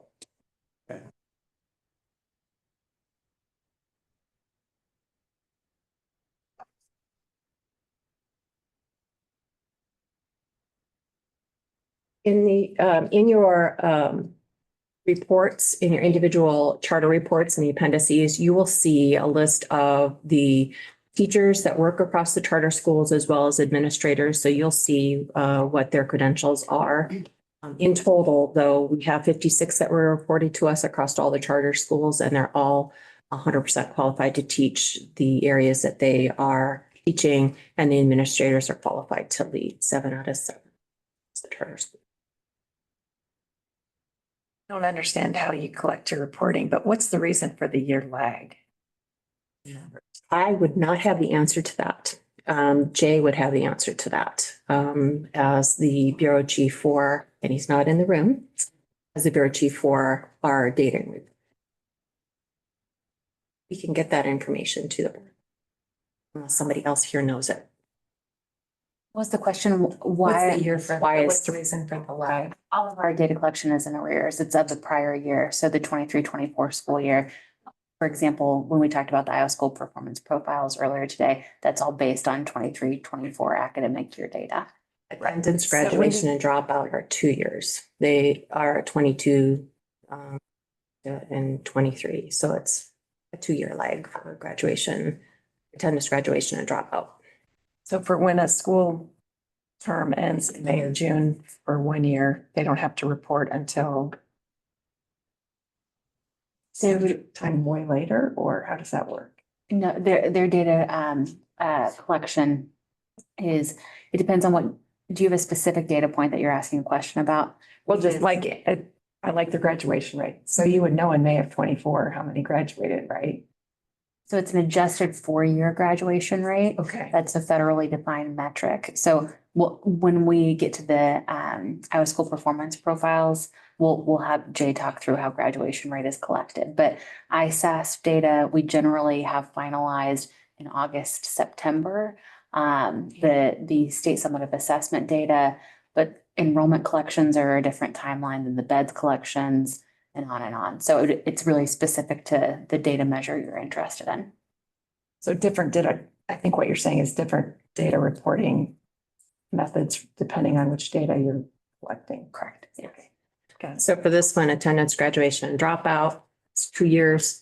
Or achievement, it's the 1 year. And our data reporting year is 23-24, but not all those data are available in 23-24. And so the graduation, attendance, graduation, and dropout is that year before.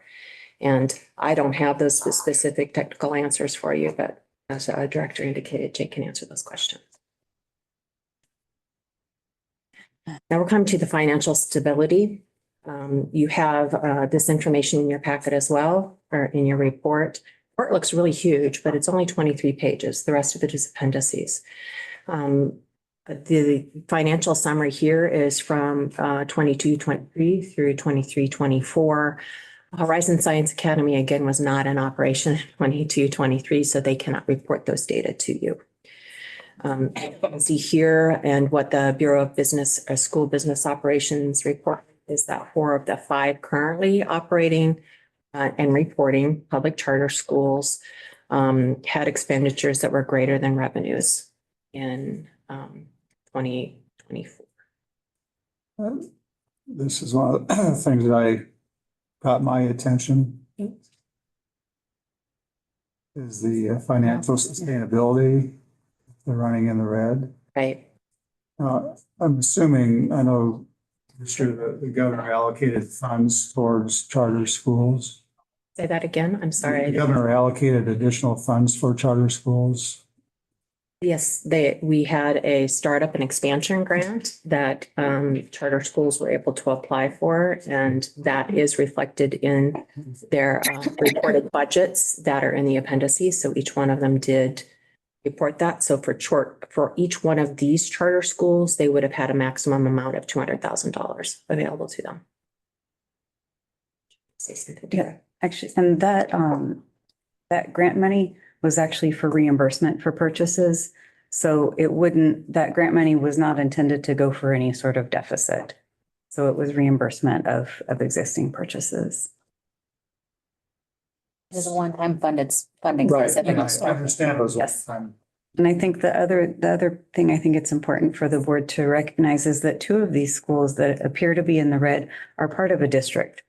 And so when in a district, you have multiple schools and you may have one school that's running in the red, but you have other schools that are not. And so your district budget balances. We do have representatives from all of the charters online to answer specific individual questions. But I think that's important to recognize as well, that they have that safety net if they're part of a district. So Storm Lake and West Central are part of a district, as well as Hamburg Charter. They're both parts. They are school board models. Choice Charter and Horizon Science Academy are founding group models. They're not part of the school or school district. And I can see that right now we have 2 charters available for questions, and that's Choice Charter and Horizon Science. So we don't have Hamburg, Storm Lake, or West Central available for questions. I guess I'd like to hear from both Choice and Horizons about, obviously this is 23-24 was the last data we have. How are things going this year? Are we getting in the black or where are we at? Can I go ahead and share? This is Laura from Horizon Science Academy. Sure. So our initial startup cost, we realized it took us way more than what we were originally anticipating. So we're partnered with Concept Schools out of Illinois, and they've given us a 0% interest loan, but we got all new furniture, all new smart boards. So our initial costs were a little bit more. However, in year 2, like we shared in one of the previous tables, we've increased over 100 students. So I feel like the first year startup costs were a little bit more extreme than like for year 2. So now we're just getting like textbooks and things like that. We also are working on potentially buying the building, which will lower our rental cost. And then Concepts will continue to support us with that 0% interest loan. So as we are moving forward, they said typically in the other concept schools, it's taken 3 or 4 years to come out of that deficit. But I think we are their 14th charter school. So you have a good financial backer is what you're saying. Yes.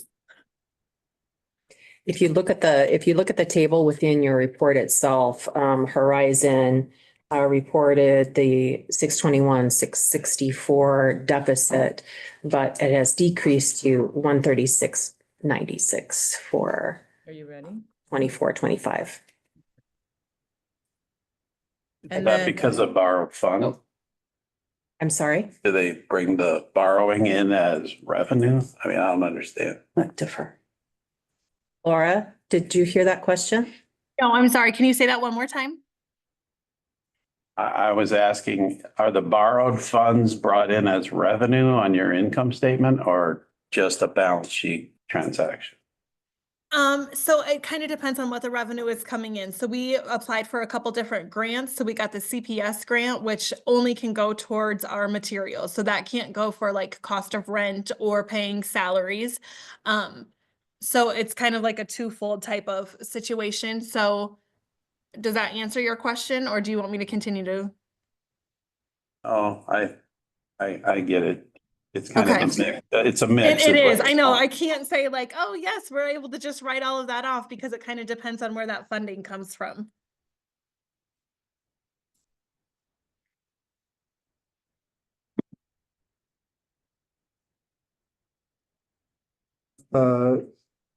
Choice Charter. Yeah. Cynthia's on the- Yeah, can you hear me? Yeah, I'm Yeah. looking at a slightly different table 8 that has 24, 25 on it. So you were in the black, then you were in the red, and then 24, 25, you were back in the black. Yes. Just And talk so to me. so I have our accountant here. So it's Steve Cox, and he can explain our finances to you. Good morning, everyone. How we doing? Great. Good. Just to follow up on prior conversation, the $200,000 grant is for the 24-25 school year. And it is a reimbursable grant up to a maximum of $200,000. So that would be included in the dollar amounts for the 24-25 school year. Looking at the first school year, 22-23, we did have a carryover of $470,000. So what this chart is showing you is just what our budget was for the school years. So this is just revenues and expenditures. It does not include our cash flow. Our cash flow has been positive every month. We have cash in the bank to pay our expenditures. We just, in the 23-24 school year, we just overspent what our budget expenditures were calculated for. We just had more expenses come in as more students come in. And then also in the 22-23 school year, that revenue also included a one-time grant from the Department of Education, startup grant to get us started. So as you can see, the enrollment has increased. As our enrollment continues to increase, I believe today we're at 280 students, our revenues will increase. So for the 24-25 school year, we show that we should have a surplus of $28,000 comparing revenues to expenditures. And again, that's not cash flow, but that will be included in the cash flow on a month-to-month basis. All right, just a quick follow-up question. So when you're talking about cash flow, the numbers we're looking at just unique to that fiscal year, it doesn't take into account any money that you have in the bank, so to speak? Correct. These are just budget numbers. This is what the staff came up with, a projection for budgets for revenues and expenditures for the 2 years. And the revenue, again, is based on per pupil cost and a few smaller grants that Choice Charter has received in the first 2 years. So the numbers we're looking at for choice are budget numbers, not actual? they are our actual numbers based on our budgets. So their actual numbers, our total amount of revenue for, we'll look at 23-24. What we actually received was $1,908,285. Our expenditures for that year were actually the 2 million. So yes, we did overspend what we thought the budget would be, but however, we still had that surplus from the first year to be able to cover that. So I guess in the future, it might be helpful, at least for me and maybe other members of the board, for the reporting is to have something as far as their, I guess, unspent balances. So that when we look at the chart, because when I look at 23-24, I'm looking at the negative 235,000 plus, and then each year is unique. It doesn't reflect what's carried over from the previous year. So maybe an unspent balance would be helpful to kind of understand the flow of things. And then also, if the one-time grants are in there, I know that Choice did receive a one-time allocation from the state. Do you remember how much that was, like, Jim? It was $1 million. $1 million. It's $1 million even, stemming from the point that we were beginning in 22-23. We were not associated with the school district, so we did not have funding, from the school district side to start the charter school. So we received a $1 million grant of federal ESSER funds to start the school up. And that was the year that they had to decide how they were gonna pay, because the original bill said they would be paid, the charter school would be paid on the estimate of number of kids, and that's not what the department wanted to do, so that was the agreement. Yeah, I found there was some disagreement about the agreement, so. Yep. So yeah, so just remember, September, that meeting was back in August of 22. So just remember, at August of 22, we were starting at 0. And then we received $1 million grant, and then we received an additional $940,000 in per pupil, based on the number of students we had. So are those two numbers equal to the revenue of $1.9 million? Is that comes from? Yes. So we Okay. had $1 million come from the grant. We had $811,000 come in from the per pupil cost, and then we received the additional, let's see, $130,000 was for special education that we bill back to the school districts for our special education students. So for 22-23, the carryover was 470,000. Does that mean that gets used in 23-24? No, it did not. We did Is not that- use those funds.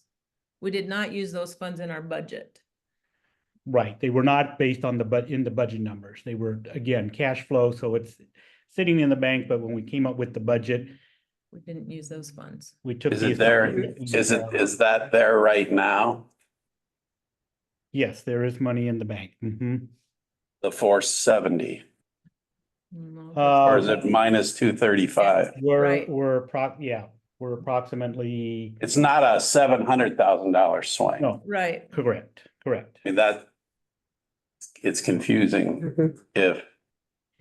Right, what this chart doesn't show is what there should be unspent carryover balance. And I believe that's represented in the last sentence there on the chart.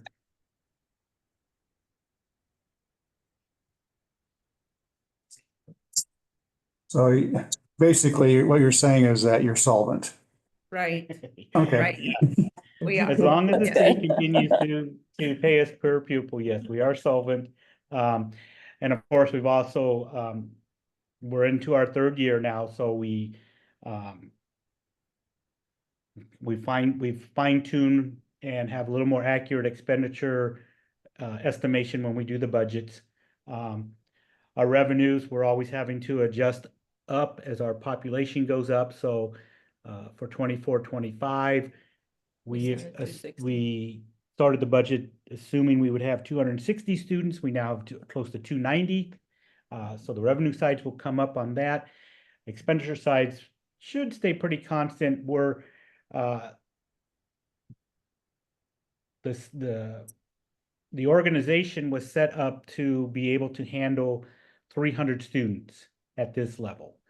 So our expenditures should be fairly consistent up to that 300. Once we get up to the 300 students, then we'll have to step back and look at hiring more staff, possibly more administration.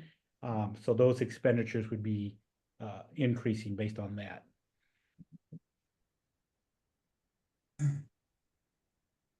It'd be helpful for me to know what funds were received in addition to what they received per pupil. So like, for example, with Choice, some type of a footnote of receiving $1 million in 22-23, and then I guess for all of the operating charter schools, whatever they receive through the governor's one-time allocation in a given year, just to kind of help us keep track of where they're at. That'd be helpful. Thank you. But isn't the problem revenues don't match with expenses when they're incurred? They get revenue the year after. There's this lag. We don't get A charter. Yeah, charter schools do not get a lag. Charter schools receive funding based on the student population that is taken 4 times a year by the department to see where we're at for students. So for example, when they did the count in August, that was the amount of funding we received for 2 months. September and October. They do another physical count of students for us in October. So we will receive that amount of money in October and November. And So that's made up. That's made up Yes, yeah, 4 Yeah. times a year. Got it. right. And then at the end of the year, the total is made up. So, because we get cost per day. So every day a kid is in our system, we get $47, something like that. so that will be made up at the end of the year then. So then the department will look at how many students we had for the Every complete day. school year, how many days they were in school with us, and then whatever deficit there is in the funding, then they will provide that to us Yeah. at the end of the school year, usually in June or July. Okay, thank you. Mhm. You have a question on table 9. I'll let you get to that. Just want to let you know, in the appendices, Voice Charter, page 58, 5960 has the financial performance of that specifics. What I'm hearing is that we need to also include in the legislative report some footnotes about the revenues that they obtain, that they have, like the charter school grants. We'll format it different. Mm-hmm. Mm-hmm. That comes from the state, yeah, Mm-hmm. not from private funding or whatever. Mm-hmm. And just to be clear here on this slide, the reason we don't have the 24-25 up here is because we're right in the middle of it. We don't actually know what those numbers are. It's kind of a projection. So we're presenting the actuals of the 2 years that they're required to report. The carryover is the revenue minus expenditures. Okay. Some of the strategies, the practices and strategies that the charters are using to mitigate their operational risk, Laura spoke to. And these are some of the strategies that the charter schools are using across the 5 charter schools. And that would be to meet with leadership and the board to review budget expenditures and revenue, seek grants and engage in fundraisers, seek loans at low interest rates, purchase the facilities to decrease the costs, And for those school board models, having the district increase funding for those school board model charters and enhancing strategic partnerships. We do have a recommendation that's going to be coming later in this presentation about a budget action that we might recommend. Okay. So projected enrollment, this is projected enrollment that was provided by the charter schools themselves. And you can see that the projected enrollment for 25-26 and 26-27 across to the 5 charter schools. So Cynthia talked to me about the 2,078 students you're gonna have in 26-27. Well, if we continue the way we are, which we get 5 to 7 kids every week, if we continue in that way, there's 4,000, 5,000 kids that are dropping out in Iowa. That would be a good number and kind of where we're at on what we've been doing so far on our slope of enrollment. So this year you're at, was it 290 or? Yeah, it's 390? about 280, 290 right now, but we plan to be about 300 by Christmas. How big is the universe of students that you could draw from? Well, there's 4 to 5,000 kids that drop out. So I know, but can you get all of those? Is that realistic? yeah, Okay.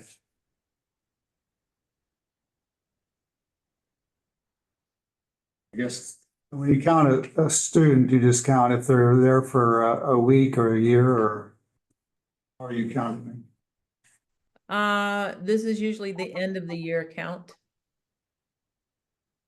So So the number of kids that is this we a for the year. full-time equivalent account or just a head count of whoever was there for, as I said, a week or a whole year or in between?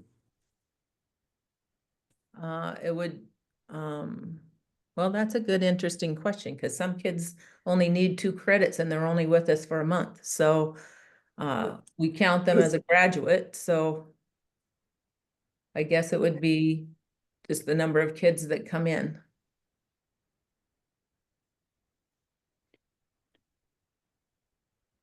And work our program. Which would make the number much higher. It could, right?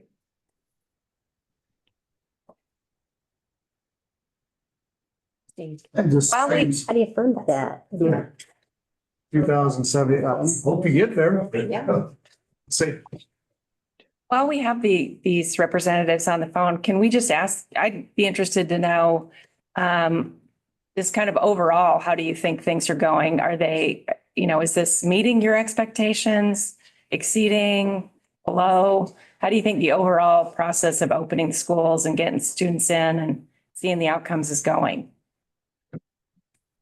I would say for Choice Charter School, we're at a good pace. It's a good doable pace, 5 to 7 every week, getting kids in. The one big thing I would say, we didn't have money to advertise, and all these kids are coming to us by word of mouth. So, I think that's pretty amazing too, that they're seeing that they're getting a quality education and they're passing it along to their friends. So I can only imagine what would happen if we had a massive campaign. And I'm not ready for that, because I think it would be huge. So I'm pretty pleased with where we're at right now and the growth that we have. And I don't see it stopping. Great. Thank you. This is Laura from Horizon. I would say about the same thing. Like, we increased over 100 students this school year. And I really think it is being able to let parents know that we are a free public education. I think there's still some misconceptions that you need a voucher to be able to attend here, which you do not. So I think, again, it is that word of mouth, like spreading to families what we have as just a parent choice. But like I said, 100 more students, and we are getting kids that are close to our neighborhood public schools as well that are enrolling here. So I think I can continue to see the consistency and growth here at Horizon. Great, thank you. just want to let you know that there's no findings of noncompliance for the 23-24 across the schools that are out in operation. This is where we want to circle back to recommendations. We would recommend that we continue to examine the data to determine the status, progress, and next steps as charter schools come to the state board for renewal. We also would recommend to require charter schools running a budget deficit each year for 2 years of operation to submit a brief budget action plan detailing their practices that will ensure a budget surplus in subsequent years. And then also include an update in their report back to us on October 1st, and then in the legislative report to for the board in November. It's in the annual report. We have authority to do that here at the state board. If there is question about compliance and performance monitoring, if the performance is unsatisfactory, the state board needs to notify the charter school of the problem and provide a reasonable opportunity for the school to remedy the problem. And we may make appropriate or corrective actions or impose sanctions, which could include requiring the charter schools to develop and execute a corrective action plan within a specified time period. I don't have any trouble with those recommendations. Is that something we can take action on at this point in time? Is it, it's not on our agenda? These are what we would recommend to put into the legislative report. I don't know what the process is for the next step. I would recommend that if that were the will of the board, that be a separate agenda item in a separate meeting. What you're thinking, Thomas? I think that I concur with Dr. Elder that this probably is a separate action item, the way it's a separate action item for school districts, the budget review committee. So this is kind of a mirror image with the time horizon and the corrective action plan for a school district that has been consistent negative unspent balance. If it's a separate action item at SBRC, I think we should need a separate action item here. And the same logic set applies to public charter schools and public school districts. So you're not asking us to approve a recommendation today? We're asking to include it in the report. Okay. This is part of the report. I think it would be helpful to see kind of what the process would look like. I know that, when we have had to deal with school districts being out of compliance in the past, or, being in financial crisis in the past, we've had kind of actions that the state board could take and kind of up and down. Yes. So for charter schools, I'm assuming that looks a little bit different considering we have a contract with them. So it would be helpful, I think, to see kind of if we're dealing with a regular school district, these are, this is the accreditation, us taking over whatever path that is. Yep. Yep, I remember that. Yep. Hear you. Yep. Yes, I do. Yeah. So it would just be helpful to know what that looks like. I'm not saying we would ever have to use it, but just knowing that for charter schools, helpful, because you don't want to get to a place where you have to use it and not know what those options are. Thank you.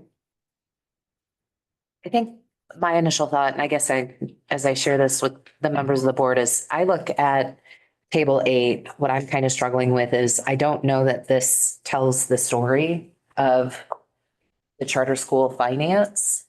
And I think what my worry would be, and the legislators seeing this, is that they see all of these red boxes and interpret this to mean that the charter schools are not functioning properly, when the reality of the story is you have to dig in deeper and understand how the funds are actually flowing, where they're coming from. And I completely understand that revenues to expenditures, and this year at this snapshot, they had issues. And then I understand Storm Lake and West Central.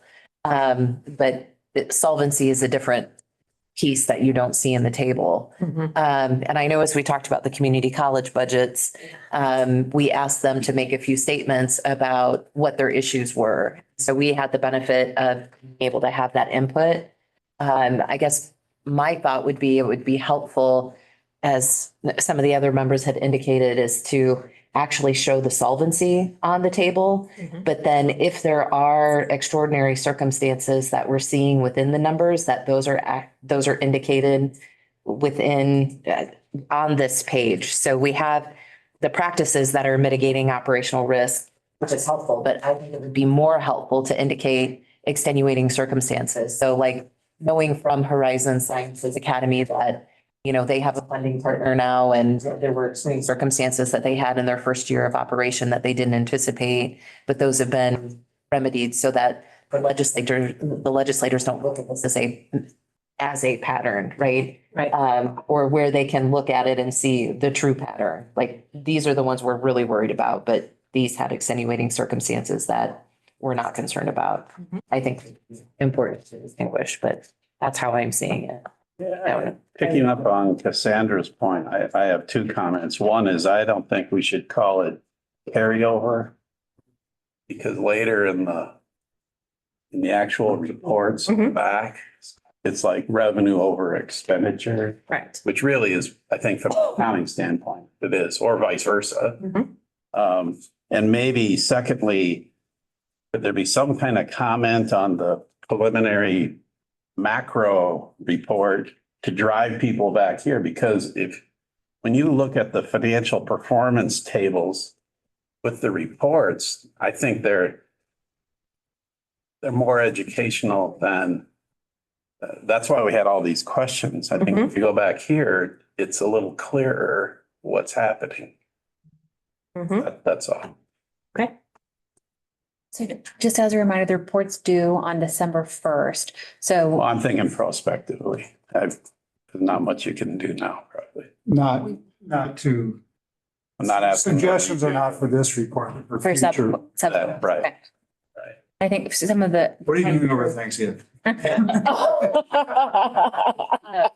Some of the updates like carryover language and clarification points, we can certainly make administrative updates based on the feedback of the board. But the more substantive components that would require additional data collection from the charter schools is not feasible. Understood. But to Brian's point, the language should be the same. Yeah.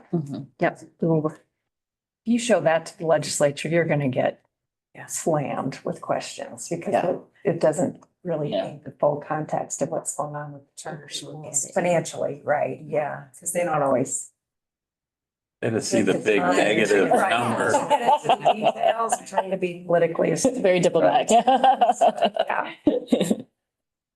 The suggestion, and I'm not sure it has merit or not in future reports. Not this one. Does it make sense to separate out, you know, the ones that are run by a public school board like Storm Lake and West Central and Amber from the others that are not? I get a. Two different tables? Or. Well, you're gonna have bigger tables anyway, so Yep. because you're gonna have more schools, right? Yep, Oh, that's true. absolutely. So if we have the publicly run ones as opposed to the other ones, it might be helpful. The LEA operated versus non-LEA operated. Right. Okay. Right. Once again, not for this report. Okay. It's a very extensive report and I really appreciate all the work you guys do. And I just, it seems like this report's gonna get bigger and bigger. Yeah. Data from this The year. appendices are gonna get bigger and bigger. Hopefully, they'll able to keep the summary tight. So. So we need I think we need to approve. Okay. Recommended that the state board approve the charter school legislative report. I move that we approve the charter school legislative report with the changes in language. The what changes the. The The changes. updates to the financial sustainability section. Okay. Yes. All right.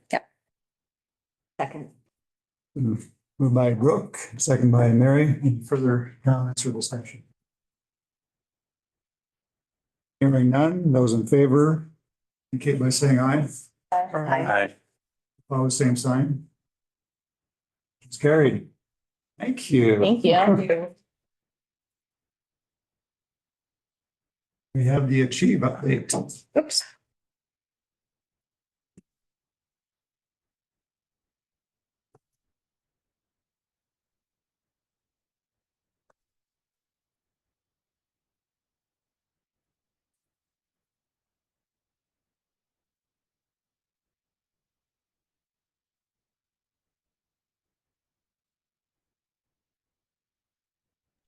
Sent you an invite, Shannon, but I know you're getting settled in there, so just look out for that.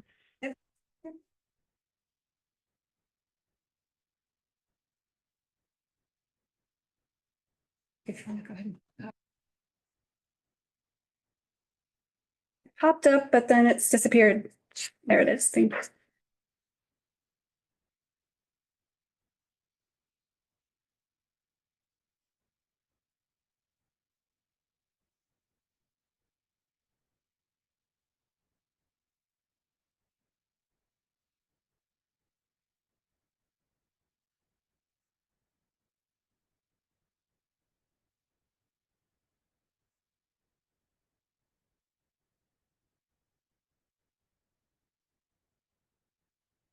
Hi.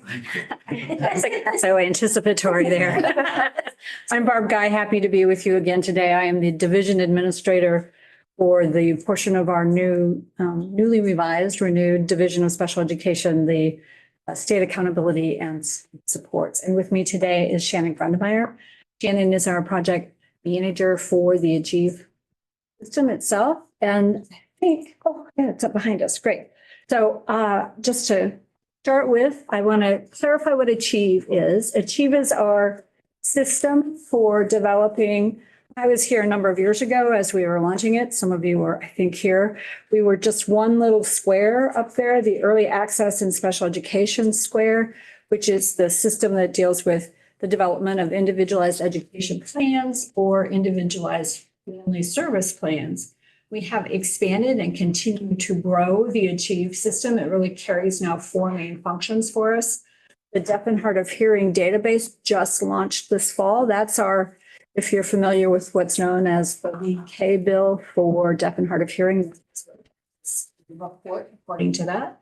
And then there's another set of tools under general supervision, which are really our monitoring tools, all really powerful. But we're here today to talk about the Family Portal, which will be the first kind in the nation that will allow parents to access their special education records of their children.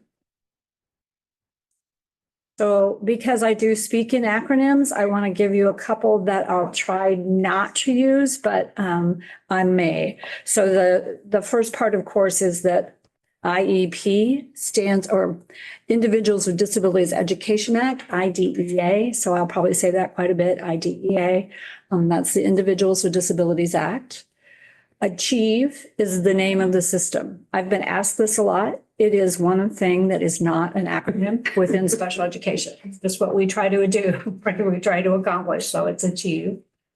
Age of majority is a term, it's a legal term, but it has some special implications within the IDEA. And so we'll talk a little bit about age of majority, but largely that's when students turn 18 and their rights transfer to them. There are some other implications, but we don't need that. Age of majority, if I talk about that, is the transfer of rights, and specifically the transfer of educational rights is what we'll be talking about.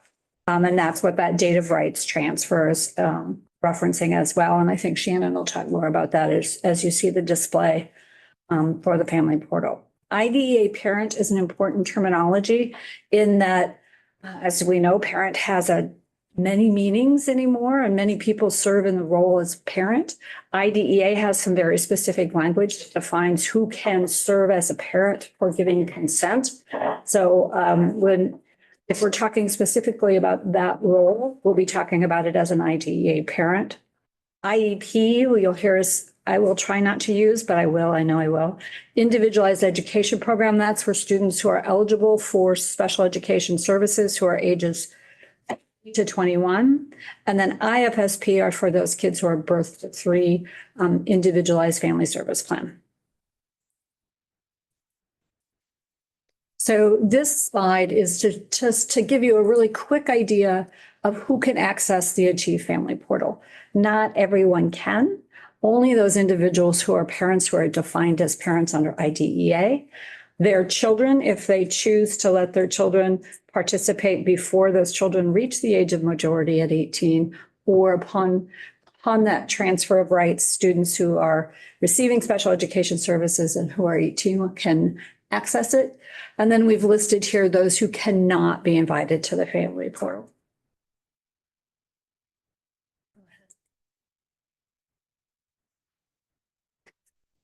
I've put in a number of notes here. We're really going to spend most of our time with the demonstration because that's the most powerful part. But I wanted to point out here that there's really 2 functions that the family portal will have for parents.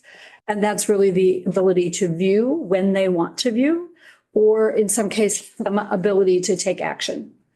So to just kind of point out one that's really the one with the asterisk on the ability to view draft documents. Many times an IEP is drafted before a meeting, and parents may just get it at the meeting or possibly the night before.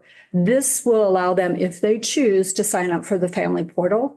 The education team can push out a draft, and they can see it as soon as that draft has been pushed out. And each subsequent draft will replace the one that came out.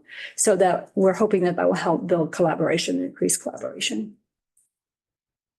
I think that's all I want to highlight on that one, because you'll go through that, I think. This again goes through some benefits of the Achieve Family Portal, both for learners and for IEP teams. I think the most one, easily accessible. As soon as they want to look at it, family members can go in and pull up the documents. They were not having to wait for the school to send it or to find where you might have filed it in your office if you're like me. The other thing that's really, I think, novel about this is similar to like Infinite Campus or other kinds of student information systems for kids for everybody in general education.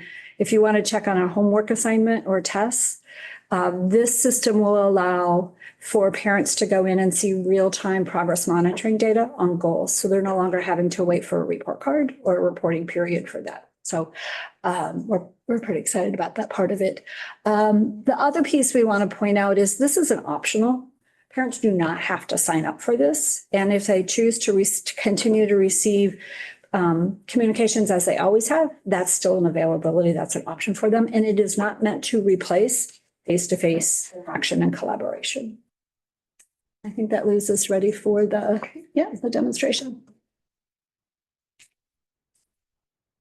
All right. So I remember my piece here. These are simulated data that we're showing you.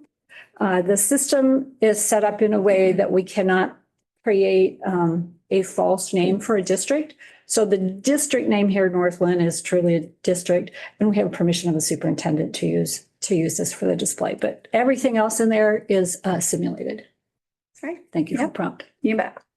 So what you're seeing on screen now is what the homepage after a family member has logged in with their credentials, password, and username. So Jamal Lerner is the parent, in this case, of 3 children receiving educational services. So what you're seeing here is, again, that initial login page called My Dashboard. And the first piece that we'll display on here is this recent documents section. And recent documents is meant to notify families right away of the things that have been most recently completed by their team. And in a lot of ways, I liken this to clearing alerts on a social media account. So you can see the most recent things that have happened that are relevant to you. Once you have had a chance to review, you can clear the alert if you wish. Access to those documents, though, remains in another space in the Achieve Family Portal. So this is really meant to show just the most recent activity that your team has been provided. So here we can see that an IEP was finalized today for Lex Lerner. We can click on the name of Lex Lerner to learn more about his information, or we could also open up that PDF document as a family member and view that here. Another exciting component for us is the ability for the family member to be able to sign consent forms electronically if they wish.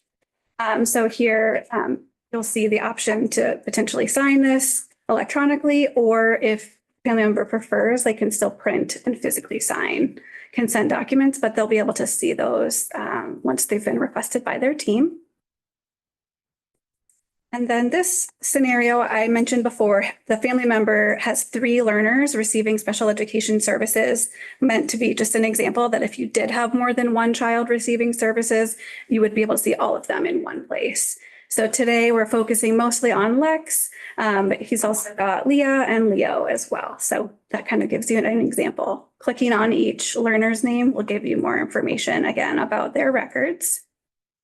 And then finally, there's going to be a calendar functionality that will show when meetings have been scheduled or future due dates as well for things like reevaluations. So you'll see that option for families as well. So clicking on Lex, just for a moment, I want to show again a little bit more information about what is shown to family members. This system is meant to mirror our Achieve system. So our IEP facilitator will see very similar information. And so it's just making it more available and accessible now to family members with this portal. So we can see here information about those recent meetings that we've had.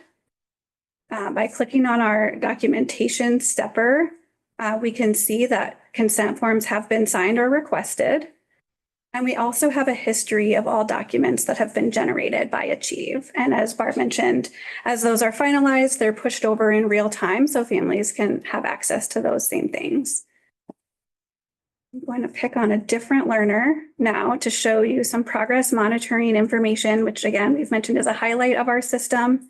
So as we look at Leah learner, we can actually go in to see that progress monitoring data that has been entered by her teacher. If we click on this section here and click on one of her goals, we have this historical record of when data was entered by her team and what those values were based on the goal that has been created by the IEP team. And also we have a graph that will be available also that updates in real time. So again, a lot of times this data is provided, at parent-teacher conferences or maybe once every quarter. Now families can see it in real time as it's being entered. So it just gives that more current view of how their learner is doing and where they're at. Just to distinguish, with the IEP materials, the facilitator pushes that out as they're drafting it. So it's not a Google Doc format where the parent or family can see it as it's being developed. Just to give folks, having written a few of these myself, I like to come back the next day and say, did I spell this right? Did I get this right? So then I would push the draft out. These data, however, as soon as the educator enters the data, they're available for the parents to see. Does the parent know when a change has been made or?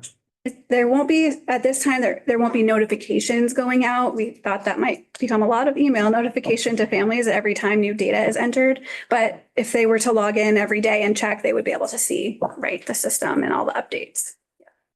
Great question.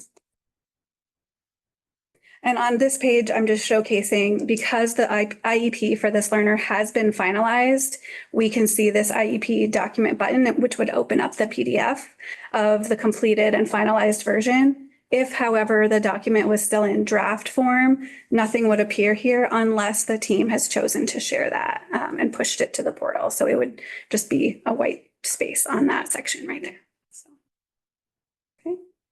And when does this new family portal launch statewide? So at this time, we're doing our soft launch in early January to be able to invite a small subset of stakeholders to the portal to continue making sure everything's working as designed. And then in February, we expect a statewide launch to support conversations during that round of parent-teacher conferences in the spring. So, yeah, that's everything that we've shown. There is just one other slide. And then this is just a summary slide for you that goes through everything that Shannon demonstrated really quickly for your leisure to read later. And reminder of what's available within this little slice of Achieve. As the director has asked and pointed out, we will be launching this finally statewide in February. Pretty excited about it. Yes. Does the calendar sync with Google? It does not. Right now, it does not yet. It does not. Yeah. It's a resource capacity issue. Oh, you have a lot to import here? I mean, is the new IEP the first one?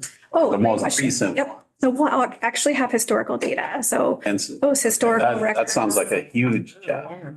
Yep. So that information is already stored in Achieve already. Oh, So we already have a historical record on the educator side. Now it's just making it all available to the families electronically, which maybe in the past it had just been provided via paper. And when we launched from the old system, which we call the legacy system, which we've now turned off, all of those records came over and are archived in Achieve. So families will have access to previous documents. And then we have now, as I said, we've turned off the legacy system, but we have historically archived it so that should there be, I would say the things that did not go over, if it wasn't attached, then it didn't go over. But we can always access for years to come all the data that are there. So when you launch, how are parents going to be? We have a number of materials that we're providing both for administrators in turning and kind of planning for teachers, because we know that teachers will be a primary source for questions.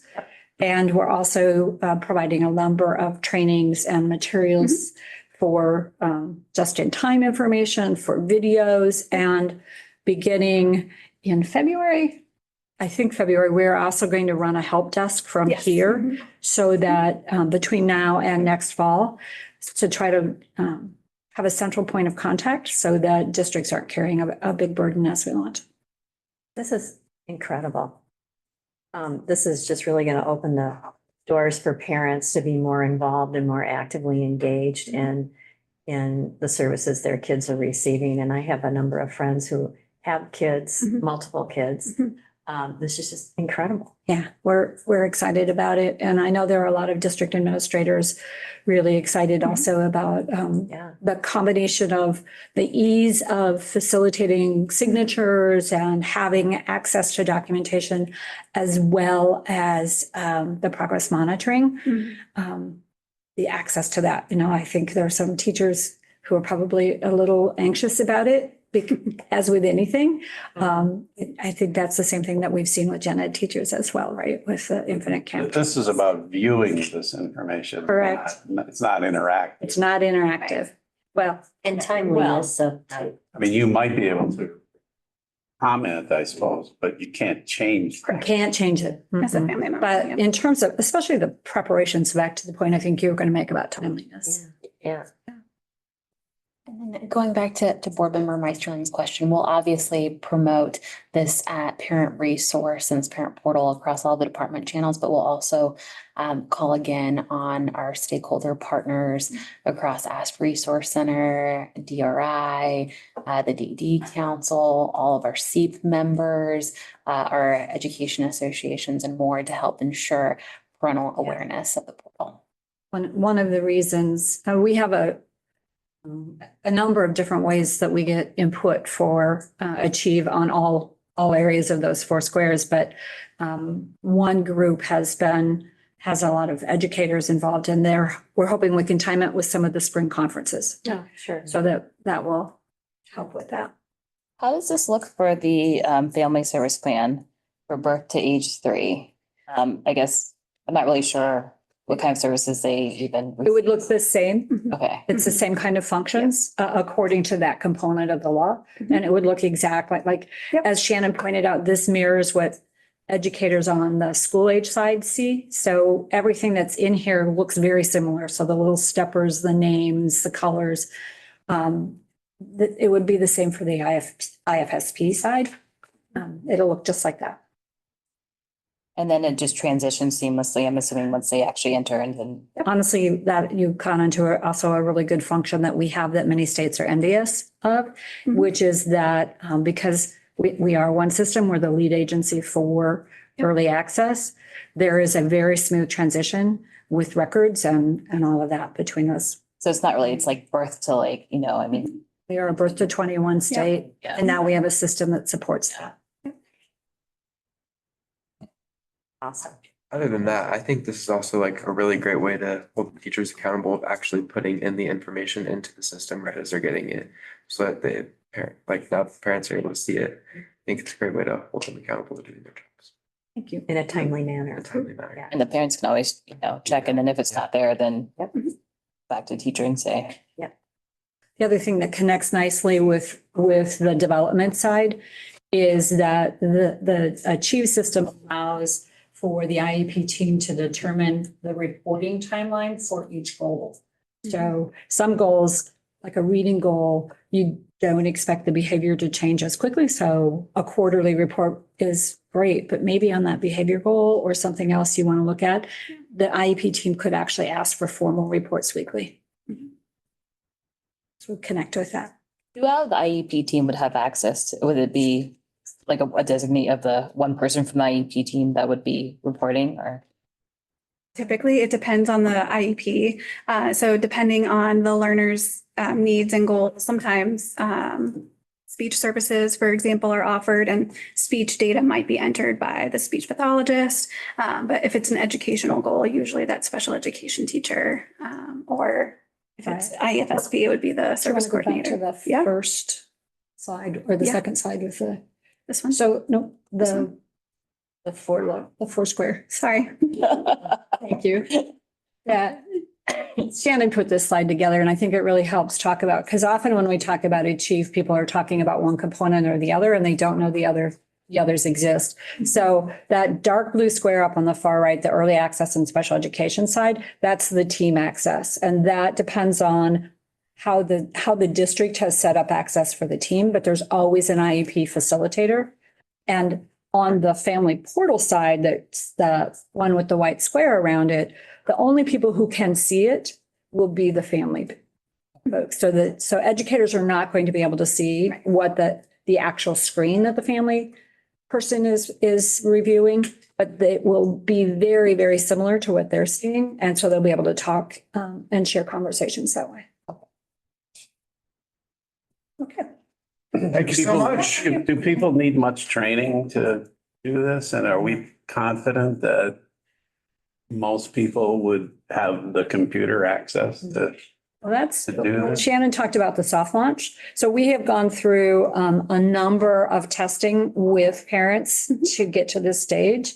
And parents with varying abilities or comfortability with technology. So that's why we want to do one more soft launch run through to see if there's anything we've avoided or not avoided. We want to avoid having any problems. And so to see if there's anything we missed. What the feedback has been is that it's fairly intuitive. Okay. Yep. Thank you. And we'll have extensive documentation on the how-to support families. The dual password protected kind of thing. That's a security requirement, unfortunately, but yeah, We have I don't really like talking about multi-factor often. For my shoes, who cares what shoes I'm buying? Anyway, yeah, thank you. I did get my pet peeve. Thank you, ladies. Thank you. Thank you. Hey, Abby, data, share. Yes. Sarah, are you gonna, Heidi, you gonna go on as well? So, as always, appreciate your time, Jay Pennington, Bureau Chief Department.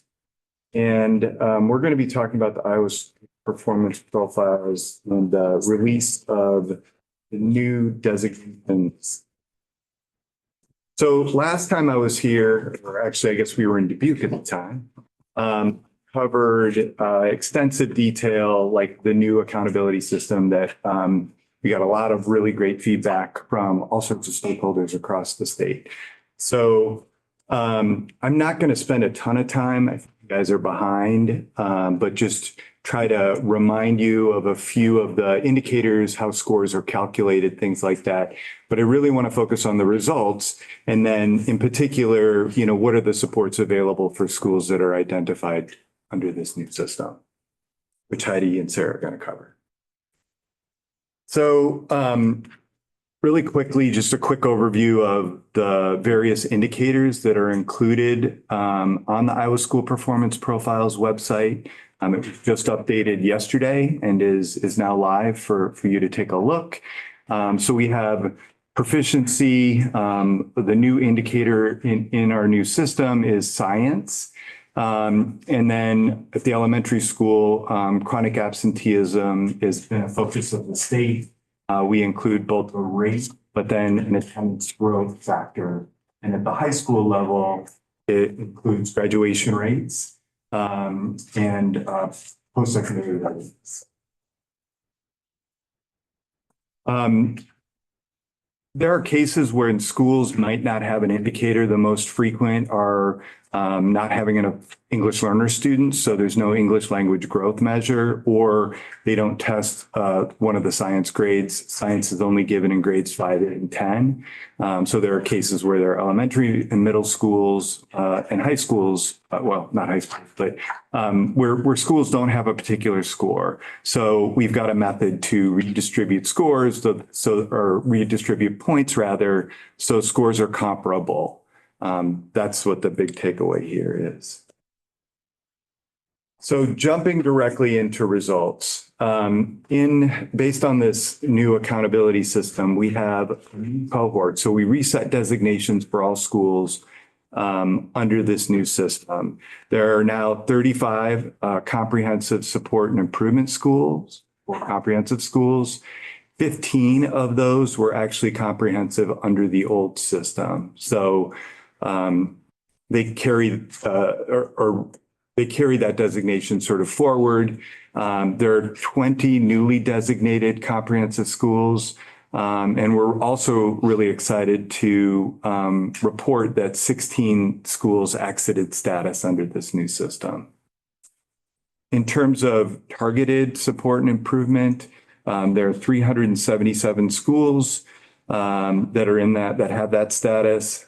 271 were targeted from the year before. 160 there are 106 rather newly identified TSI schools, with 180 schools exit TSI status. And just as a reminder, the comprehensive status is based on the performance of schools in the lowest 5% overall. And then targeted is a case where a student group, so students with disabilities as an example, is performing as low as that lowest 5% benchmark. So digging into the results, just wanted to provide a high level of kind of what we've seen with this new system. A few things to highlight. So you have all the student groups. So a school receives a score, again, overall to determine their overall rating as well as whether or not they're comprehensive. And if they have enough students, so the N count of 20 or more students for one of these student groups, they would also receive a score. And what we're doing is comparing, the new system to a reset of designations. So sort of an apples to apples comparison, taking a look at the various student groups. So you can see here, we did see under this new system an increase about 4% or a little up 4 percentage points for students with disabilities. And the other increase we're seeing is a slight increase for English learners. At the same time, under this new system, we're seeing a decrease in the percent of schools that are identified for low SES or free reduced price lunch. We're seeing a slight decline in the number of schools identified for Black or African American students, Hispanic students, and multiracial students. So some increases, but also some nice things that we're seeing under this new accountability system. Wanted to provide a little bit of information about what we're seeing related to district enrollment size. So the top row represents schools that have an overall enrollment of, district overall enrollment less than 1,000 to districts with 7,500 or more students. You can take a look at, the number of students, percent eligible for free reduced price lunch. I think the big takeaway here is, generally speaking, the comprehensive and the targeted schools tend to be concentrated in the more populated areas within the state, those larger districts, which also tend to have more diversity, more student groups, et cetera. And then you can see here that 29% of schools have a targeted designation, and 2.7% have a comprehensive designation. Wanted to provide a little bit of information about how this looks geographically across the various AEA regions. Again, the number of schools in each region. And then there's sort of two ways to take a look at both the comprehensive and targeted designations. So you have the number of schools, then you have the percent of schools within that region that are CSI. And then this is looking at the proportion or the distribution of the 35, like where do they fall?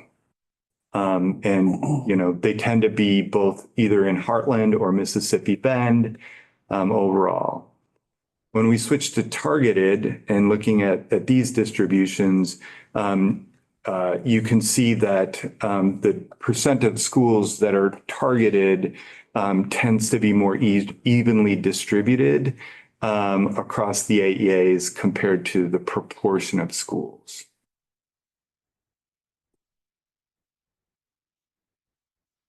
Just wanted to highlight a few things when you have an opportunity to actually go into the site. Wanted to, we mentioned this before, this is an entirely new system. The way scores are calculated, the measures that are included are completely different from before. So you shouldn't make direct comparisons between the scores from last year to this year. And then I want to just highlight a few changes. We have a new branding that falls in line with the state, but we also wanted to visually present to folks that this is an entirely new system. When you land on a school page, the measures that are used for accountability are under this learning measures dropdown.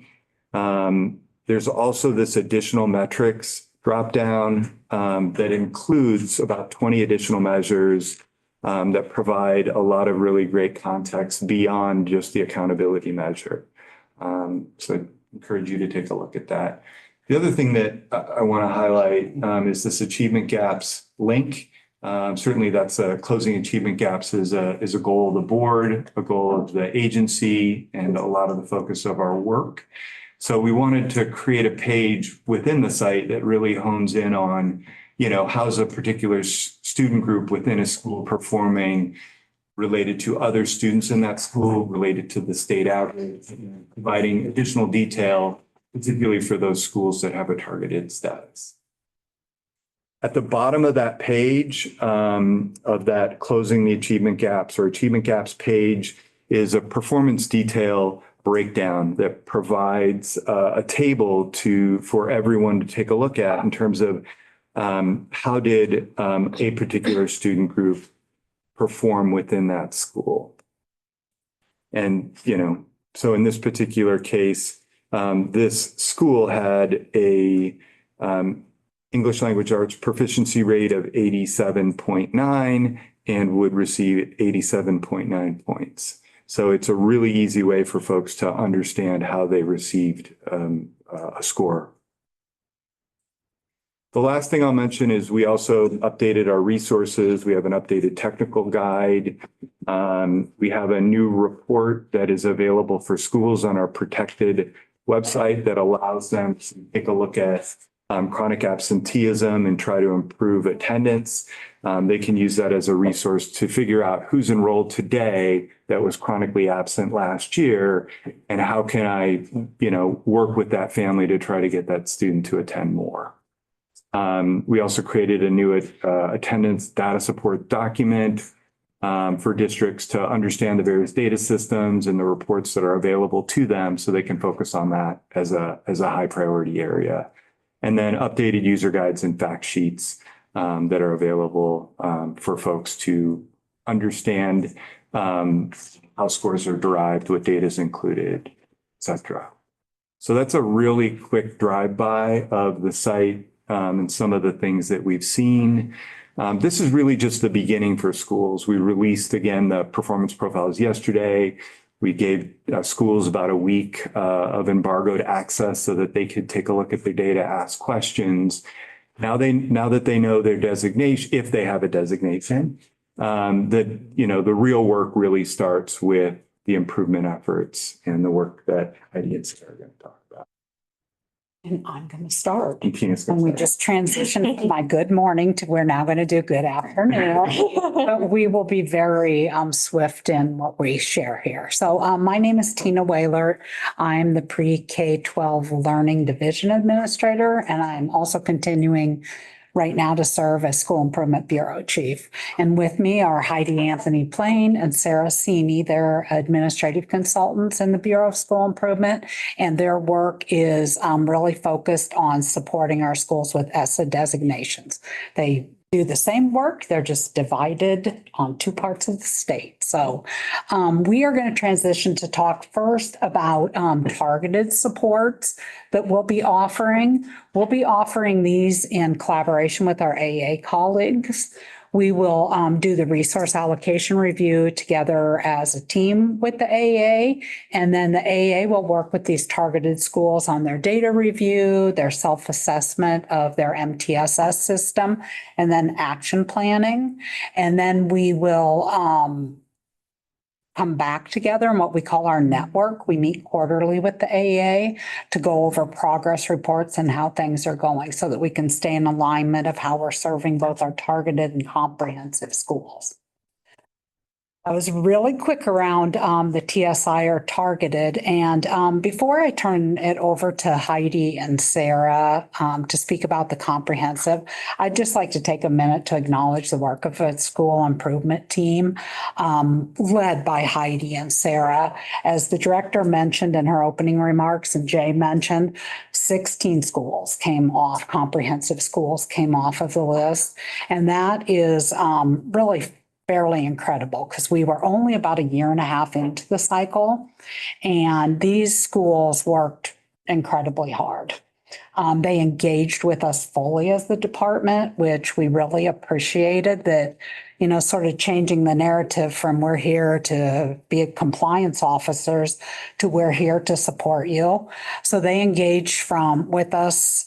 We put in over 6,000 hours in these schools, working with them from developing their action plan, clear through to being there, doing walkthroughs with them, helping them implement their high quality instructional materials, evidence-based practices, modeling in classrooms for teachers. So they've just done an incredible amount of work. And it's just been really powerful to see when we are walking alongside them instead of sitting at the department and checking what they're submitting to us. It feels really different, and we've seen a huge change. So with that, I'm going to turn it over to Heidi and Sarah to talk a little bit about the supports we're going to continue to offer our comprehensive schools. So I'll give you a little bit more of the background of the sequence of the process that we went through, the work that we did with the extended comprehensive and comprehensive support and improvement schools. So the department school improvement team really began engaging with the 11 ECSI schools in the spring of 2023, and then with the comprehensive schools in the fall of 2023. This was all done through the differentiated accountability model, which is our system that we have in Iowa that allows us to really customize and individualize the support that we provide to each school according to their specific needs. So we began with some interviews with principals to get to know more about their building, as well as data analysis. And then we had a site visit. So members from the department, different consultants, bureau chiefs, division leaders went into the schools for 1 day for the CSI schools, 2 days for the ECSI schools, and observed entire instructional blocks.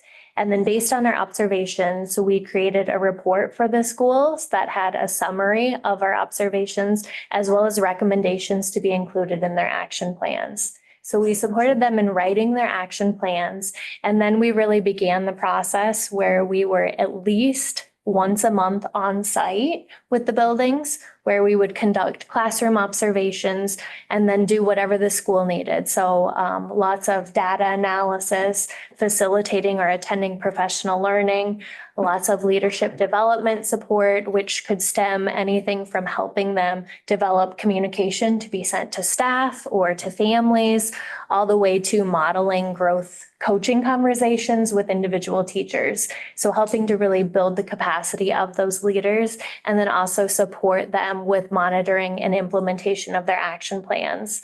So depending on the data and what we noticed in the classrooms, we adjusted the action steps, added additional action steps so that we could really support the school as an embedded partner in implementing and acting on their data to implement their action plan. So as Tina mentioned, the total number of hours given to the ECSI and CSI schools was 6,278 hours of support. And so that includes those on-site visits. Also in between our monthly on-site visits, as a minimum, we met virtually with the teams. This could be collaborative teams that we met with, like their PLCs. We met with instructional coaches or building administrators just to check in, touch base so that it wouldn't be more than a week at most, that they went without hearing from us so that we could support their work. Our work, thanks, Jay. Our work has had positive impacts. All of the schools that we are working with have implemented high quality instructional materials, and they've also implemented evidence-based practices. All of the elementary schools that we're working with are engaged in learning on the science of reading. And any schools that needed support with school-wide expectations and classroom management routines have received that support, and they are implementing those practices. We also help them make gains with their systems for multi-tiered systems of supports. So addressing students at all tiers of learning. So tiers 1 through 3, the universal, and then the supplementary, and then the more intensive support that students need across academics, attendance, and behavior. So helping them develop systemic processes where they could really action the data and come up with indicators of success and measurements to sustain that change. We built the leadership capacity with those principals so that they would be able to continue to support the teachers and all of the leaders in the buildings to keep that change going with feedback and anything that would be needed as far as instructional leadership, and supported them with implementation monitoring. Our work did help to contribute to those 16 ECSI and CSI schools exiting CSI status. That's very impressive. So for next steps in continued support for our comprehensive schools, we're going to expand and enrich some of our support. So that includes growing our SS support team at the department. Support, again, like Heidi said, is differentiated based on need. So that could be providing some professional learning opportunities, modeling and coaching, classroom observations, and leadership development.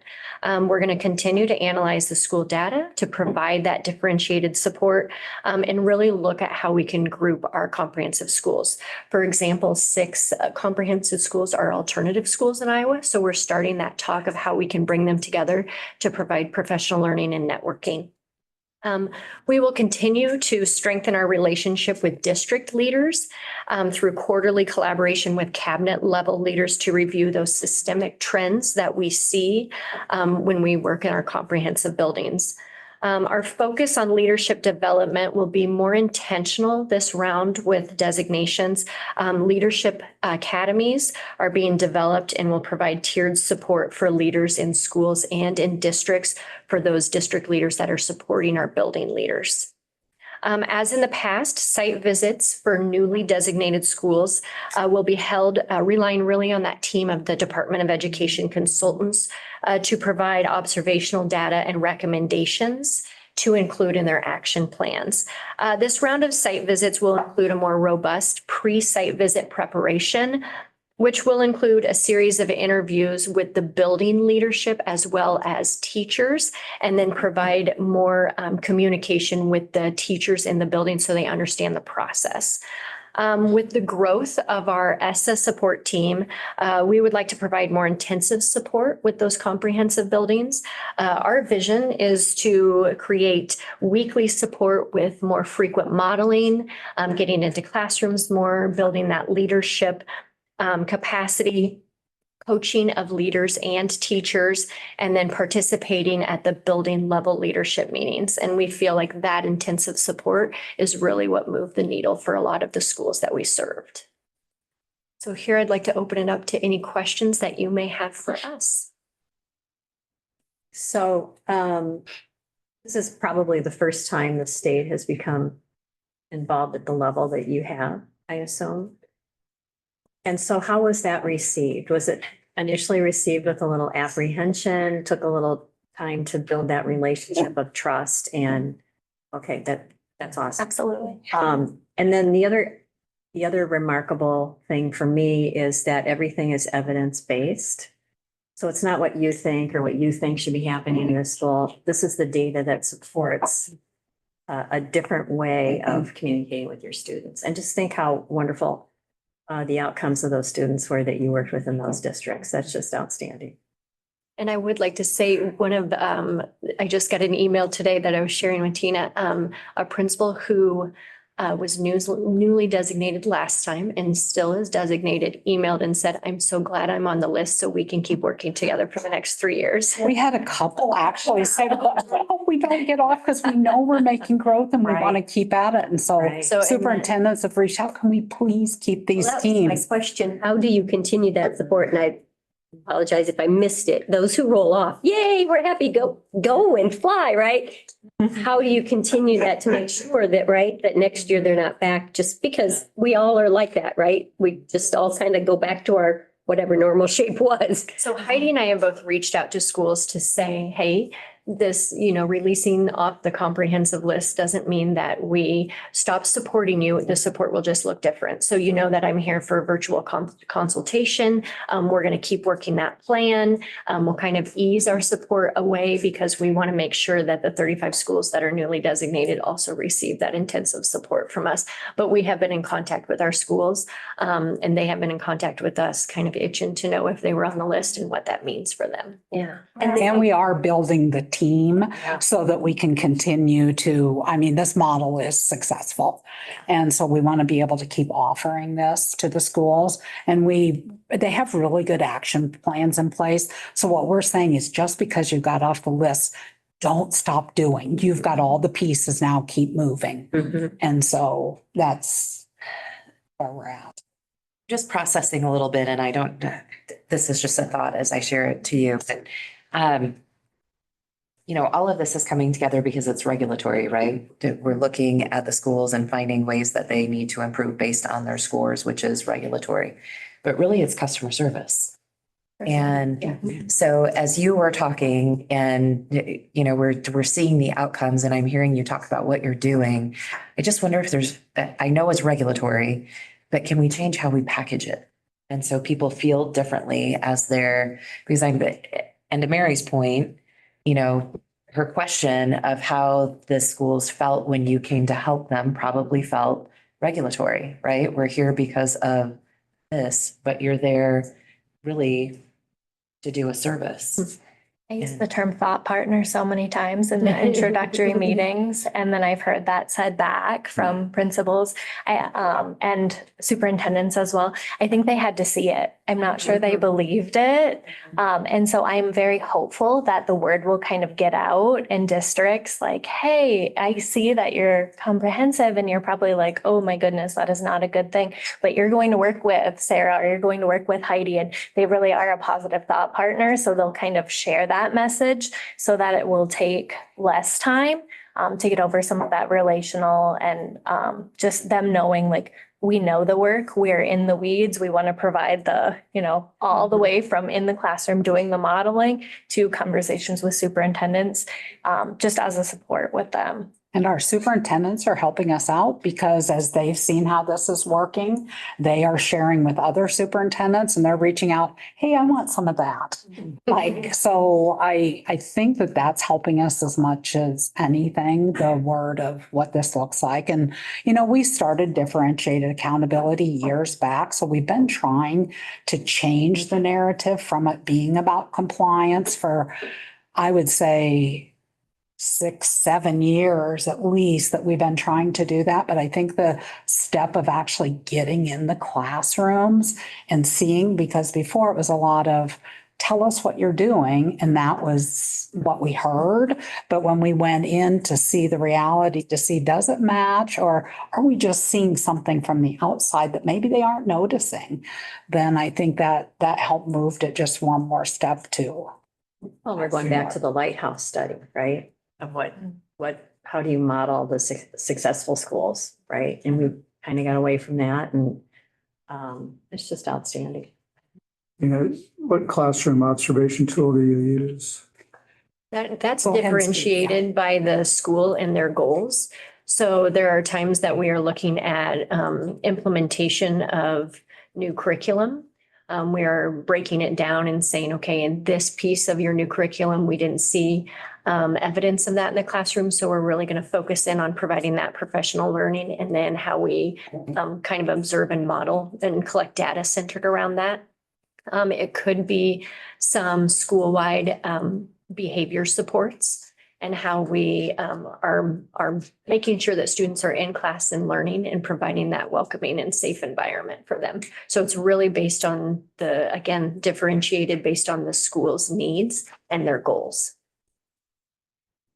Sometimes a designation will help facilitate need to change, which sometimes, change is fine as long as someone else is changing, but personal change, it's a little different. So it gives school administrators a license to say, hey, we need to do this. And so the buy-in is a lot easier. It's never perfect, but it's easier. Right. And I mean, all the educators, administrators we've run into, they want to do what's best.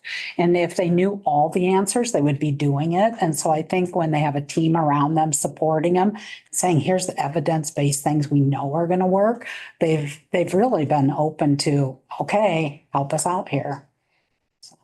And I get calls from school districts who are not on the comprehensive or targeted list, who are just like, we just need help with maybe this one aspect or.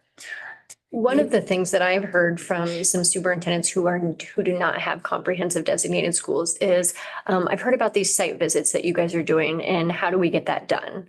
Whether it's a comprehensive, like can someone come in because we are really looking at everything and then really providing a detailed report on our recommendations based on what we've seen. So a lot of times we just smile and say, well, keep doing what you're doing, work your plans, but we don't come in and do that aspect. But I do think that's changing the narrative from the support that the DE has offered for school districts. So it would be nice if that could be offered to schools who just maybe just want a check or, because everyone needs a little help, right? Yeah, we have been allowed are enabled to involve them in some of our professional learning opportunities. We were able to open that up. So we had like a tiered system where first we would invite the extended comprehensive schools, then it would go to targeted, then we would go to schools that had a relationship to those schools.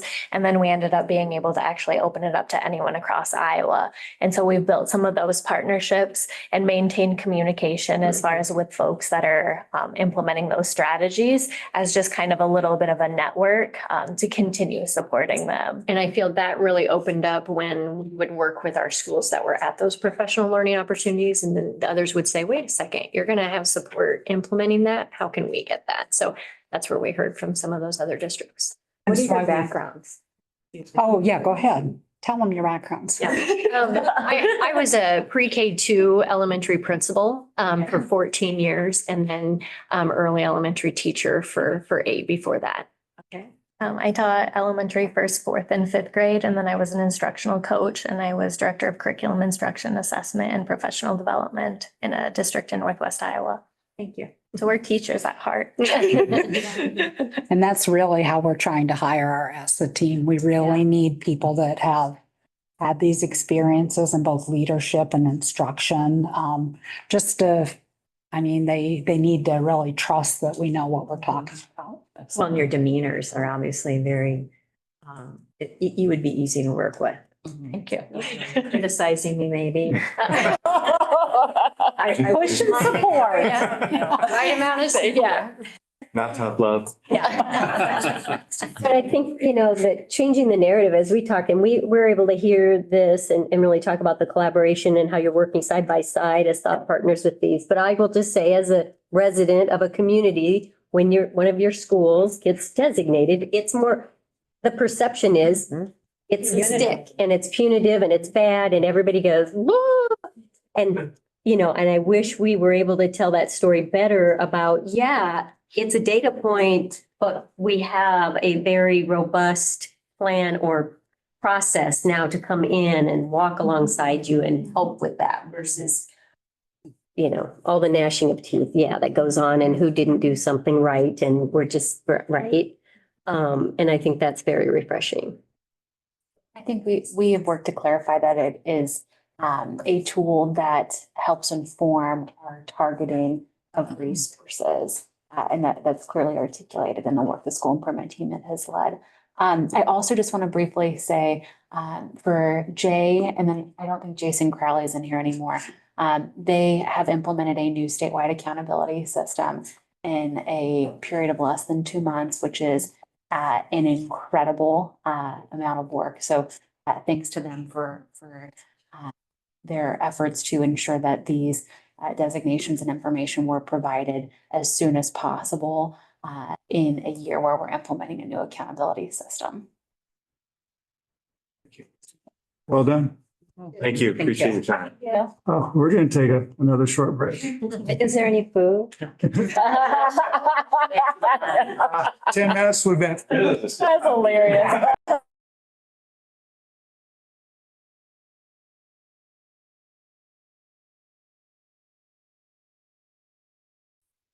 This item on the agenda is item 11, School Budget Review Committee Hearing Update. Hello. Hi, President Robbins. Good afternoon, board. Thank you so much for allowing me to present via Zoom. I'm actually up in Ames and I am training new school business officials today as part of their SBO authorization program. So I appreciate you letting me appear this way. The School Budget Review Committee met on October 15th as part of their regularly scheduled hearings and their annual work session. The hearing itself, excuse me, began with the committee informational item of the cash reserve levy. For the districts that were levying cash of 325, 174 were unable to levy for cash reserve. Of the 149 that did levy, 59 did so at the maximum levy. There was a request for MSA in the prior year based on anticipated costs due to initial staffing. We did verify with that district that they used all of the MSA that was awarded for that purpose, for the purpose intended. And so there was no action taken to award negative MSA to make up any overage. The department presented late filers of the certified annual report, the special education supplement, and the annual transportation report. The districts that were reported include Clarinda, Council Bluffs, Southeast Polk, and Woodbine, all 4 of who were directed to appear at the next SBRC hearing to present a corrective action plan related to the late fiscal filing. We also had 3 districts that appeared to request MSA related to hazard abatement, and all 3 requests were approved. After the short hearing, the committee moved into their annual work session, and I'll summarize the items discussed. I reviewed member terms, including recognizing Sue Batani, who was reappointed for a second term. We do have 2 members with terms expiring April 30th of 2025, so we'll look for new appointees in the coming legislative session. The department also presented an updated template for corrective action plans due to late fiscal filing. A couple of the notable changes included requirements based on which report was filed late, as well as recognizing recent audit findings and addressing related actions to those audit findings. The SBRC continued conversations about how best to review spending authority within the context of the local school district. Dom prepared a sample of historical trends for the UAB and regular program balances, which will now be included in future SBRC hearings related to requests for MSA. The committee also reviewed districts that either did not make requests for optional MSA or made requests but less than the maximum amount. Just as a conversational item, no action was taken or future directive from this information was given. The committee also discussed changes to optional MSA requests for those that include those students on the prior year headcount, and that is to match legislative changes related to open enrollment billing. Those changes include moving from the prior fiscal year state cost per pupil to the current year, as well as adding supplemental amounts for professional development and early childhood intervention. We also presented information about the charter school funding model. So the charter schools that are established pursuant to Iowa Code Chapter 256E and how those affect school districts budgeting or how those affect school district funding. And then the final item is we reviewed Iowa Administrative Code 289. And we are going through the Executive Order 10 review of those rules, and we will begin the regulatory review and follow the process for notice and adoption. Do you have any questions for me?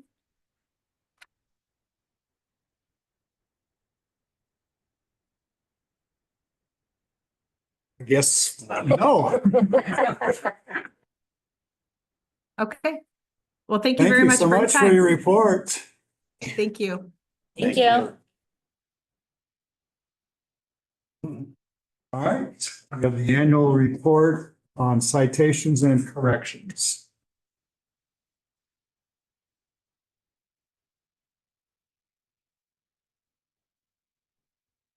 I think we should see if we can be as short as Cassandra's was.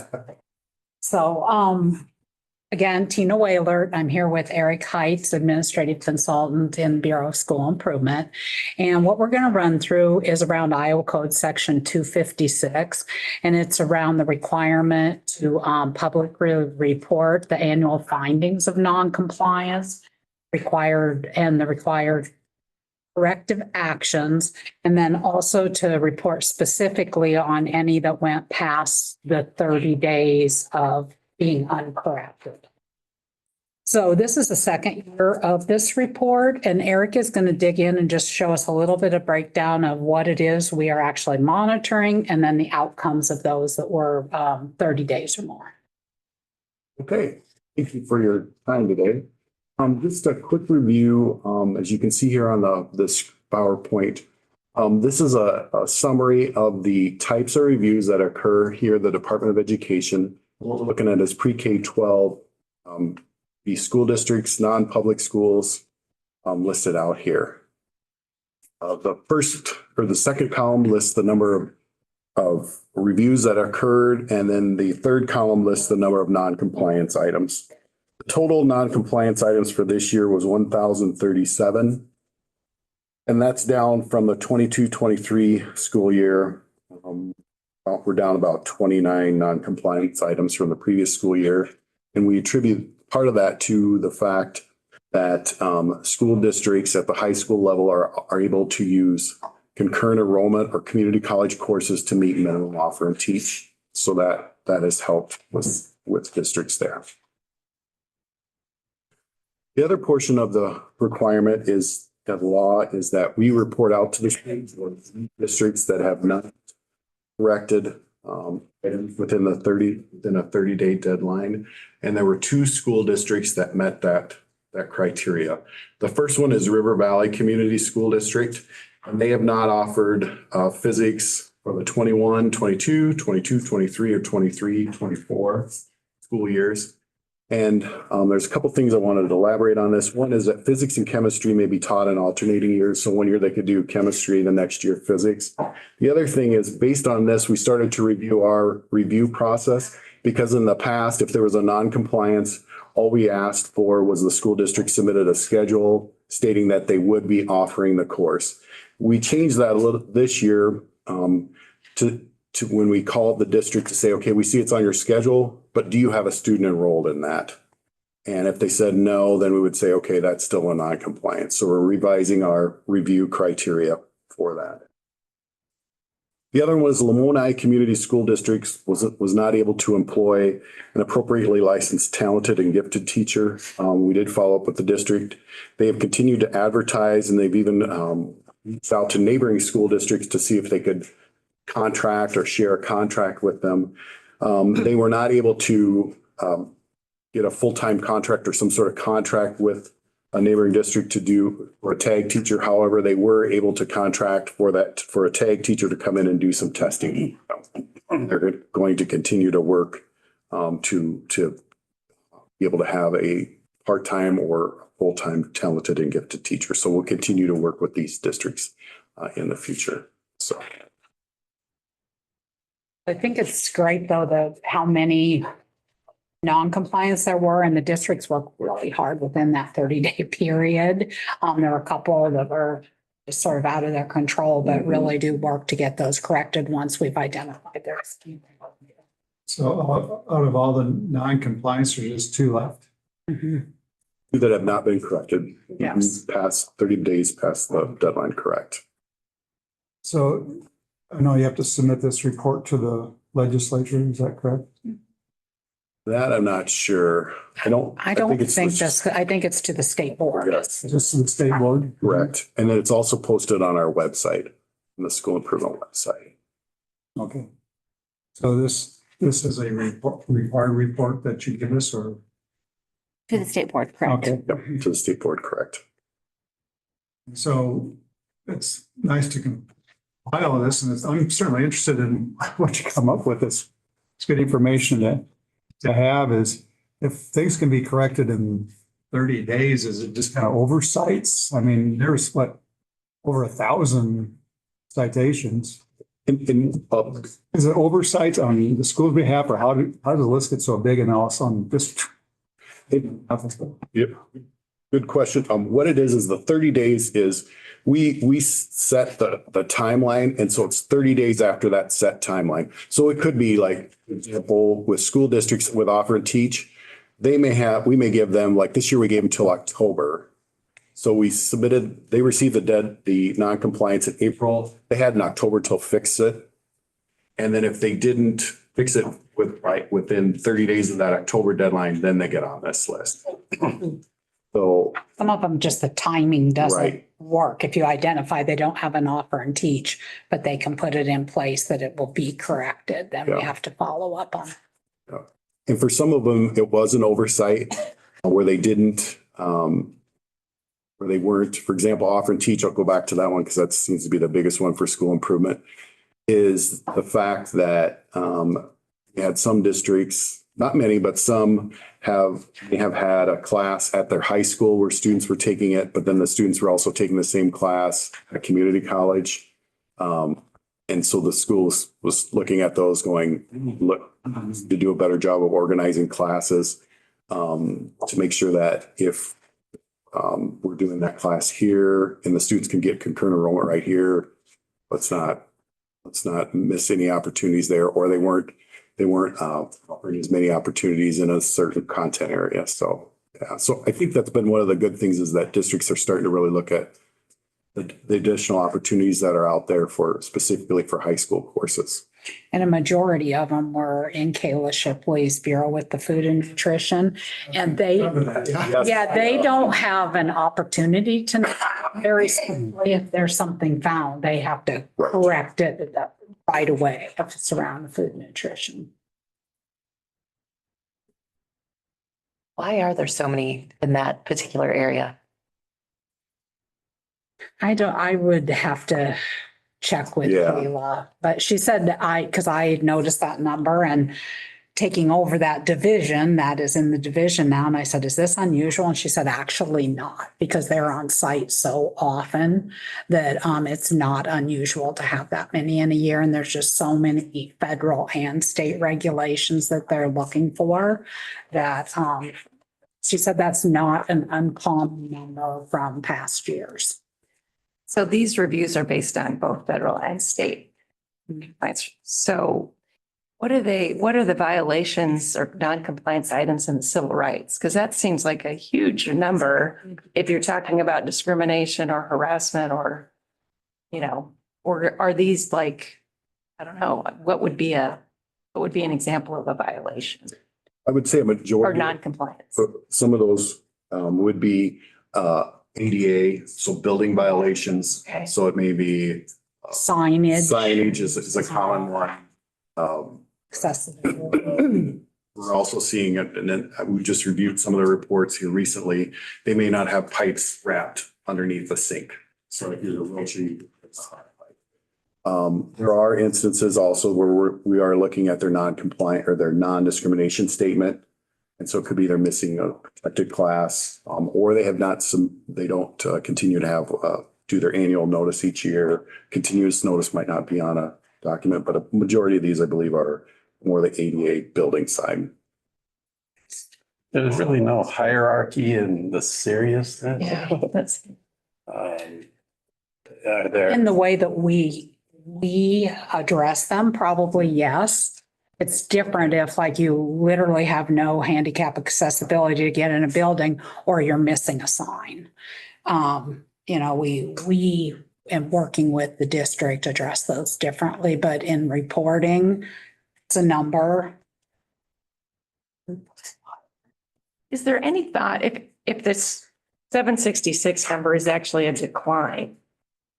Is there any, that would indicate to me that maybe you're over-regulating, right? If you're getting that number of violations and that's on a consistent basis, that tells you something maybe about and maybe these are all federal USDA requirements that we don't have any control over, but. Is that correct? You probably know more about it than I do, Thomas.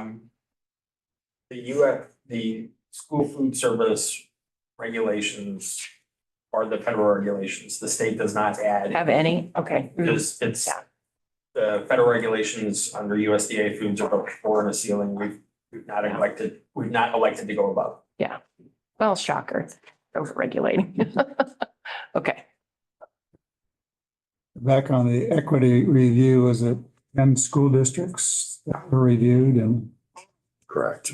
almost 18 citations per district? Were they selected for review based on Yeah, current performance? yeah, we've got a risk assessment that we use to identify, like it could be around number of reports or if a district has gone without fixing things for a while, there's different criteria that we use to look at that. Last year, we hired a new equity coordinator. And so we were a little, I don't want to say we were a little lapsed and we had a lot of turnover and we didn't have a really great process that we were using. And I feel like now we've got a process. We have schools identified as ones that we really want to visit. And then also just that we want to make sure we're looking at larger schools. It also includes community colleges in that. So it could be, if you think about like a DMAC and how many buildings that they have, and I think it's like 6 locations, it doesn't take a lot to make this number up. Do you have to mask the schools that you review or is that public information? All the reports are public. Yeah. So if you went to DMAC, they would be one of the 10, right? Or that would be listed Actually, I somewhere. think these 10 here just indicates districts because Okay. this is K-12. Yeah. Sure. Okay. Oh, that's true. So it's 100. So we do them at the community colleges too, not represented in this report. Sorry about that. But yeah, we do post the. Yeah, I guess that's in the reports in the back. Sorry about that.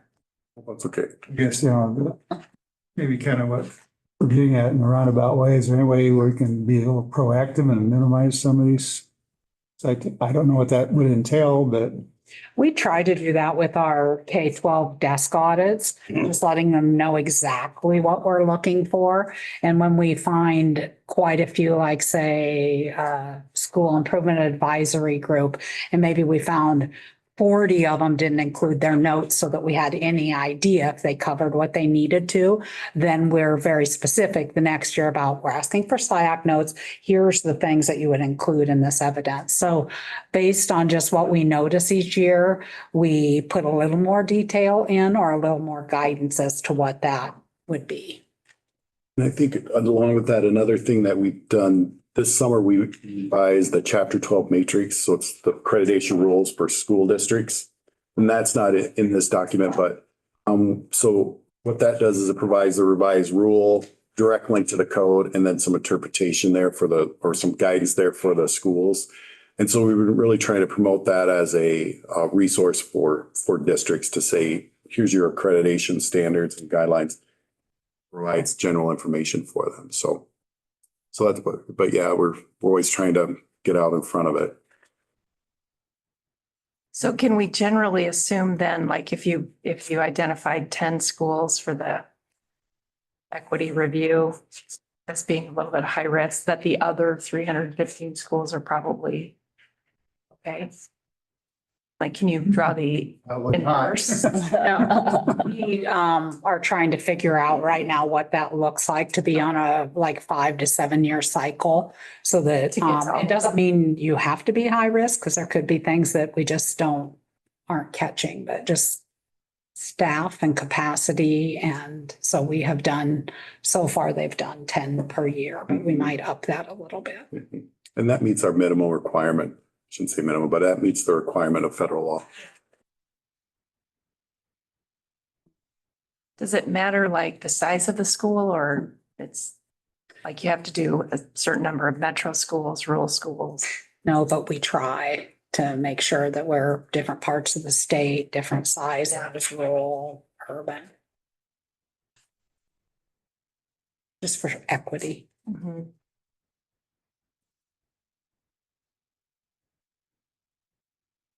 all right.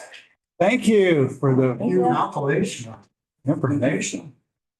All right, next item, December State Board meeting discussion. Deborah, are you guiding this one? Sorry, I've got to run for a 1 o'clock, but it was good to see everybody. Thank you. Right, President Robbins, members of the board, and staff would like to request a brief, no longer than 1.5 hour December State Board meeting on Zoom for the purpose of 5 time-sensitive rules. And thank you in advance that you approved a calendar for 2025 that has a monthly meeting in it that is easy to cancel instead of trying to scramble to get scheduled date in months that there is not a meeting scheduled. So I do have Director Snow's calendar, and perhaps I could throw out a couple of dates just to get us started. President, is that? I'm not available on the 25th or the 24th. No one is. That's great for all of us.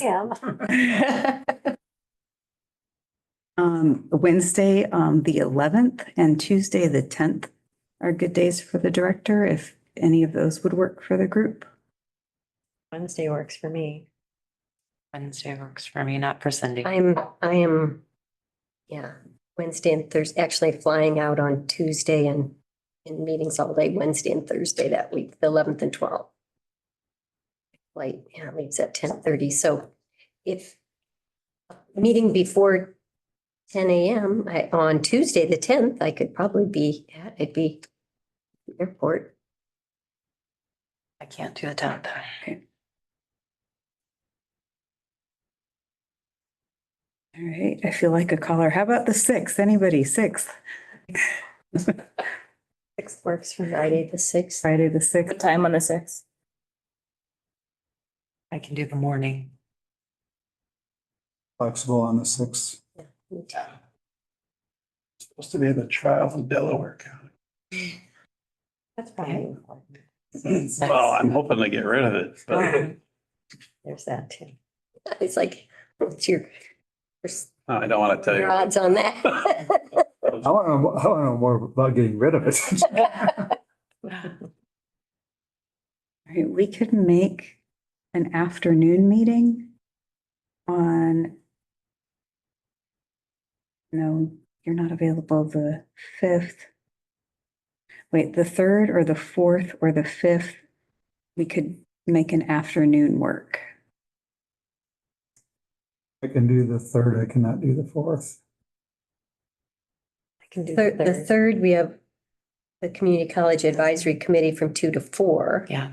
And I'd be driving 2 hours. I can do the 4th or the 5th, but not the 3rd. And the 5th I'm sorry. 4th in the afternoon? Yeah. Yeah. You're not? What does the 5th My look wife like? is having knee surgery. I think you need to be. You should be. I need to be there. What about the 5th? Who? 5th is fine. 5th is open for me. 5th is open I for me. mean, let's see, 5th in the afternoon, Afternoon. 2 o'clock or after, I could make work. I could probably step out. I'm in a meeting. I could probably step out of. It's supposed to go till 3, but.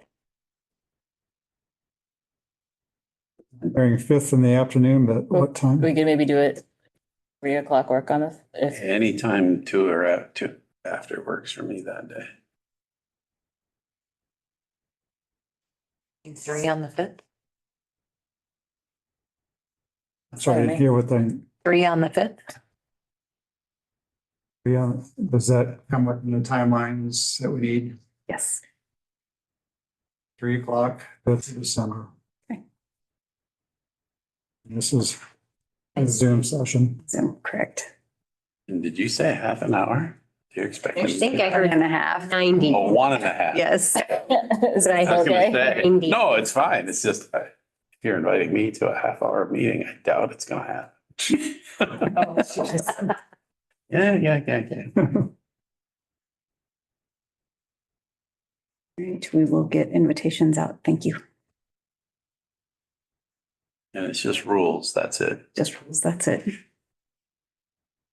Members of the board, 5 rules packages, all at the notice stage. The most important one, at least for internal staff, is practitioner prep rules that sort of integrate some of the things from the last legislative session. Last but not least, we have board reports. Nothing from me. Deborah and Barbara and I have a report to give. Okay. Come on up, Barbara. Just give you a brief right, just- synopsis of the NACSA National yeah. Conference. Mhm. Sure. We attended many sessions and, you know, the circle, we keep referring back to all of the phases of charter school authorizing. The one that is most immediate and relevant to me is we are reviewing applications now. Iowa code requires that we conduct a capacity interview. And so I went to conveniently a session on capacities to look for in charter founding teams. And so we'll be working some of those capacities into our questions. And so, of course, we'll ask a lot of questions around finance, budget, and fundraising. But in addition, and as well as programmatic and operational questions, but in addition to that, some of the underlying capacities for a charter school to be successful are things like their ability to and their demonstration of building an effective coalition, creative problem solving. Charters are never short on challenges. And so being able to adjust and adapt and solve those problems quickly. And to me, top line is knowledge, skills, and execution of what it takes to open and sustain a school. So those are 3 of the capacities we'll hone in on in our process this year, and we'll start to add more in year over year.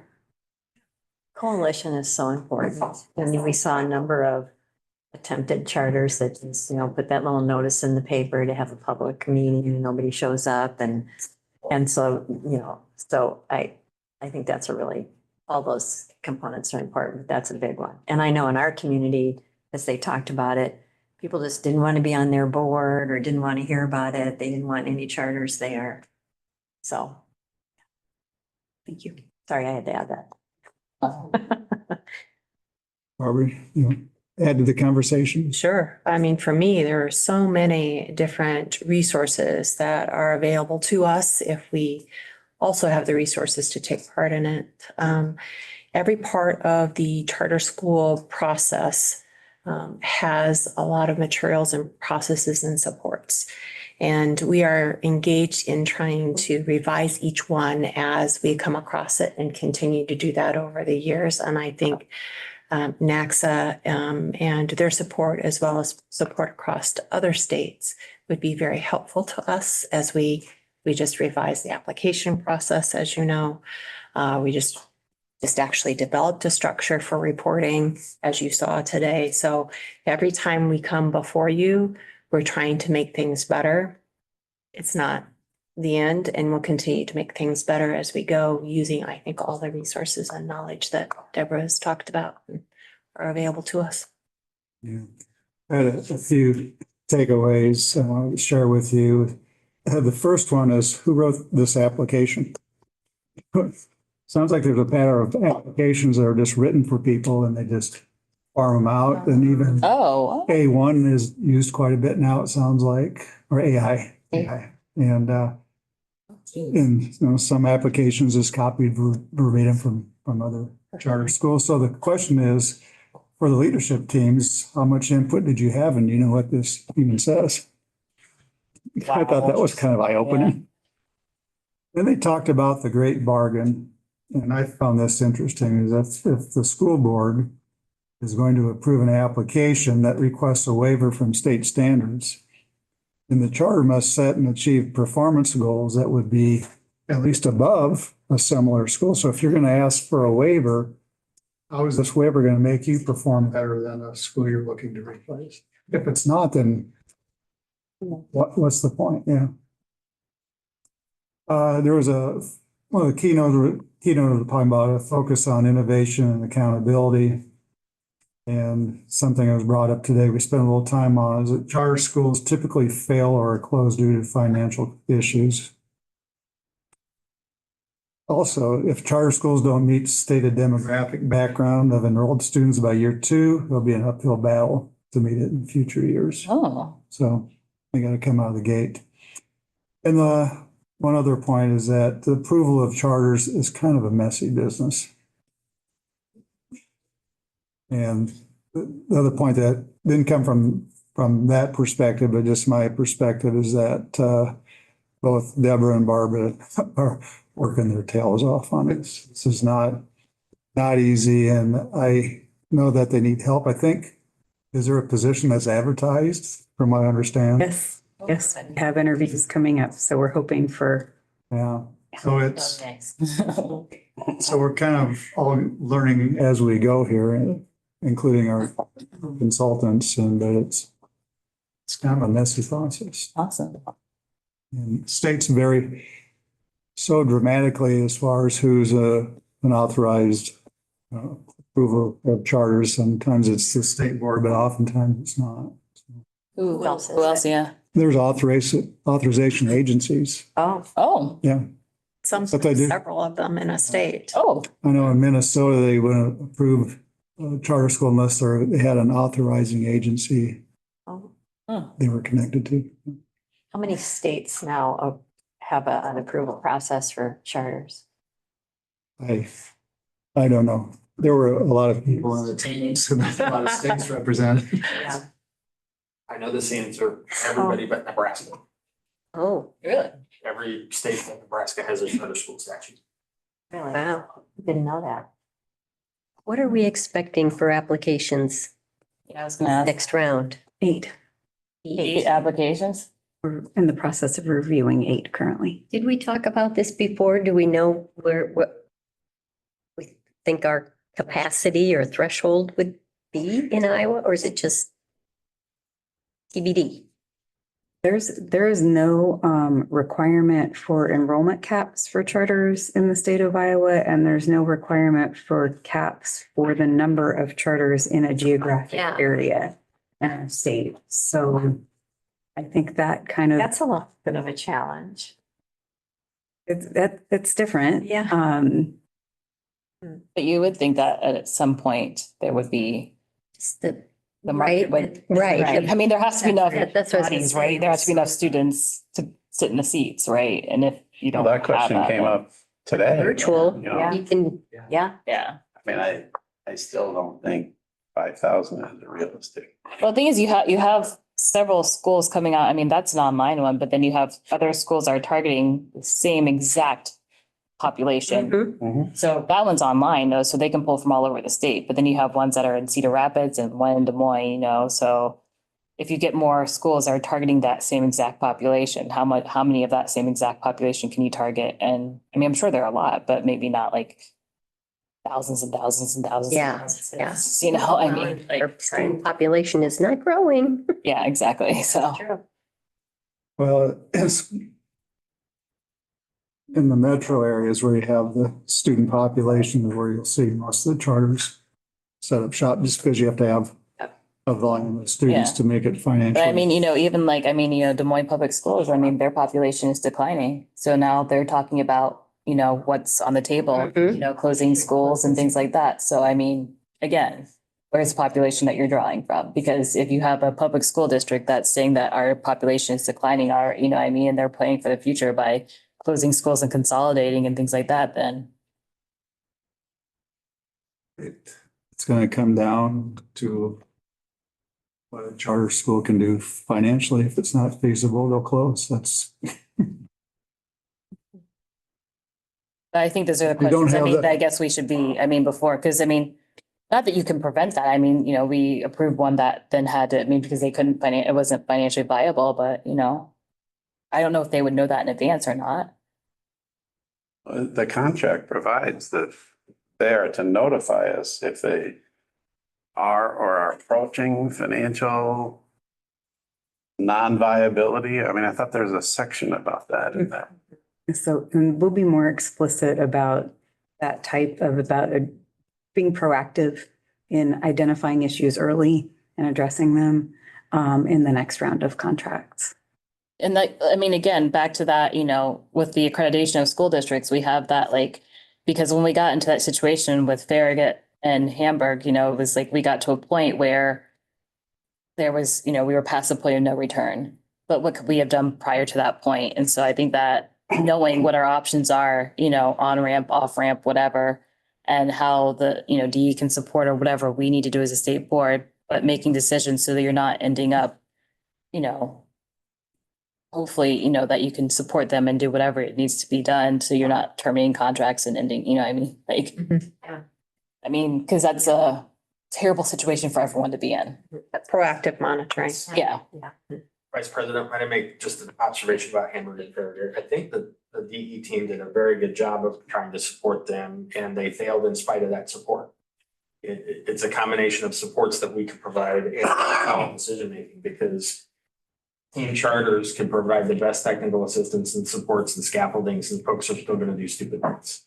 And so, how do we prevent a charter from making ill-advised financial decision? How do we prevent, a lot of the decisions in Hamburg and Farragut were ill-advised, including defeating consolidation ballot initiatives. So not every failure is a failure of the department to provide appropriate scaffolding. Sometimes you can't fix stupid. But it's true. Thank you for coming to my TED Talk. Can't fix stupid. But yeah, I guess I just don't know what that looks like for a charter school. So that kind of scares me, not knowing what that would look like, knowing that they are probably more vulnerable than a regular school district would. The one thing about the whole California thing, in the private sector, you would have some kind of skin in the game so that, we have, the department must have hundreds and hundreds of hours working on all aspects of this, and gotta go. Thank you. We'll apply again someday. It feels like, there should be something. And I don't know if we can even do a concept like that. I don't want to put up a barrier, but it feels Maybe like. have some seed funds or something. Yeah, do they have some money or is there something? Like zero, yeah. Yeah, I don't know. Yeah, I don't, yeah. Oh, but that's what I thought was a positive for the California group is that they had schools in operation and. I get it, but if we required that, it was a percent, 1% or something. I mean, something that they'd be less likely to walk away from. I don't know. We should have a huge application. I'm not sure. I think that's a dumb idea. That's great. Or a bot. Yeah, yeah.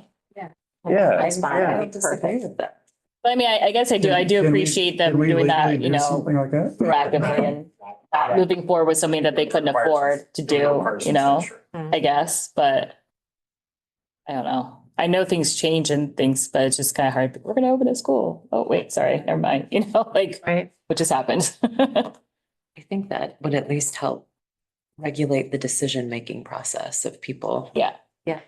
Yeah. Thinking they want to start a church. 100 miles away. Yeah. Actually knowing,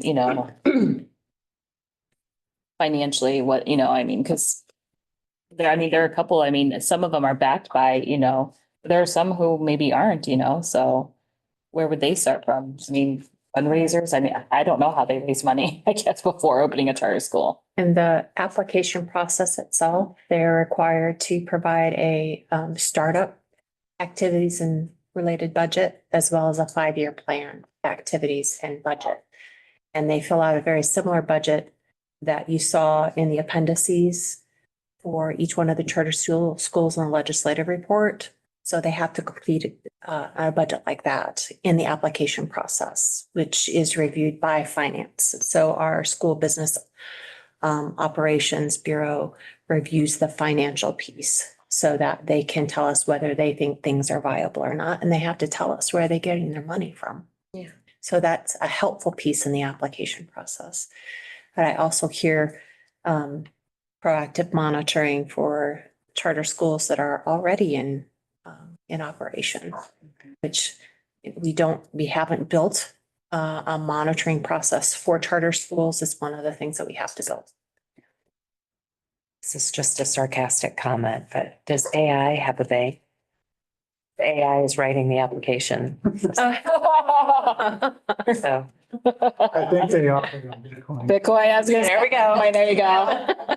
That's okay today. Yeah, so I think it's good to consider things like, are they getting their funding from grants that have not been awarded yet? Are there state funds or things that could possibly go away? Are there things, because it's, you apply for a grant, doesn't mean you're gonna get it. Right.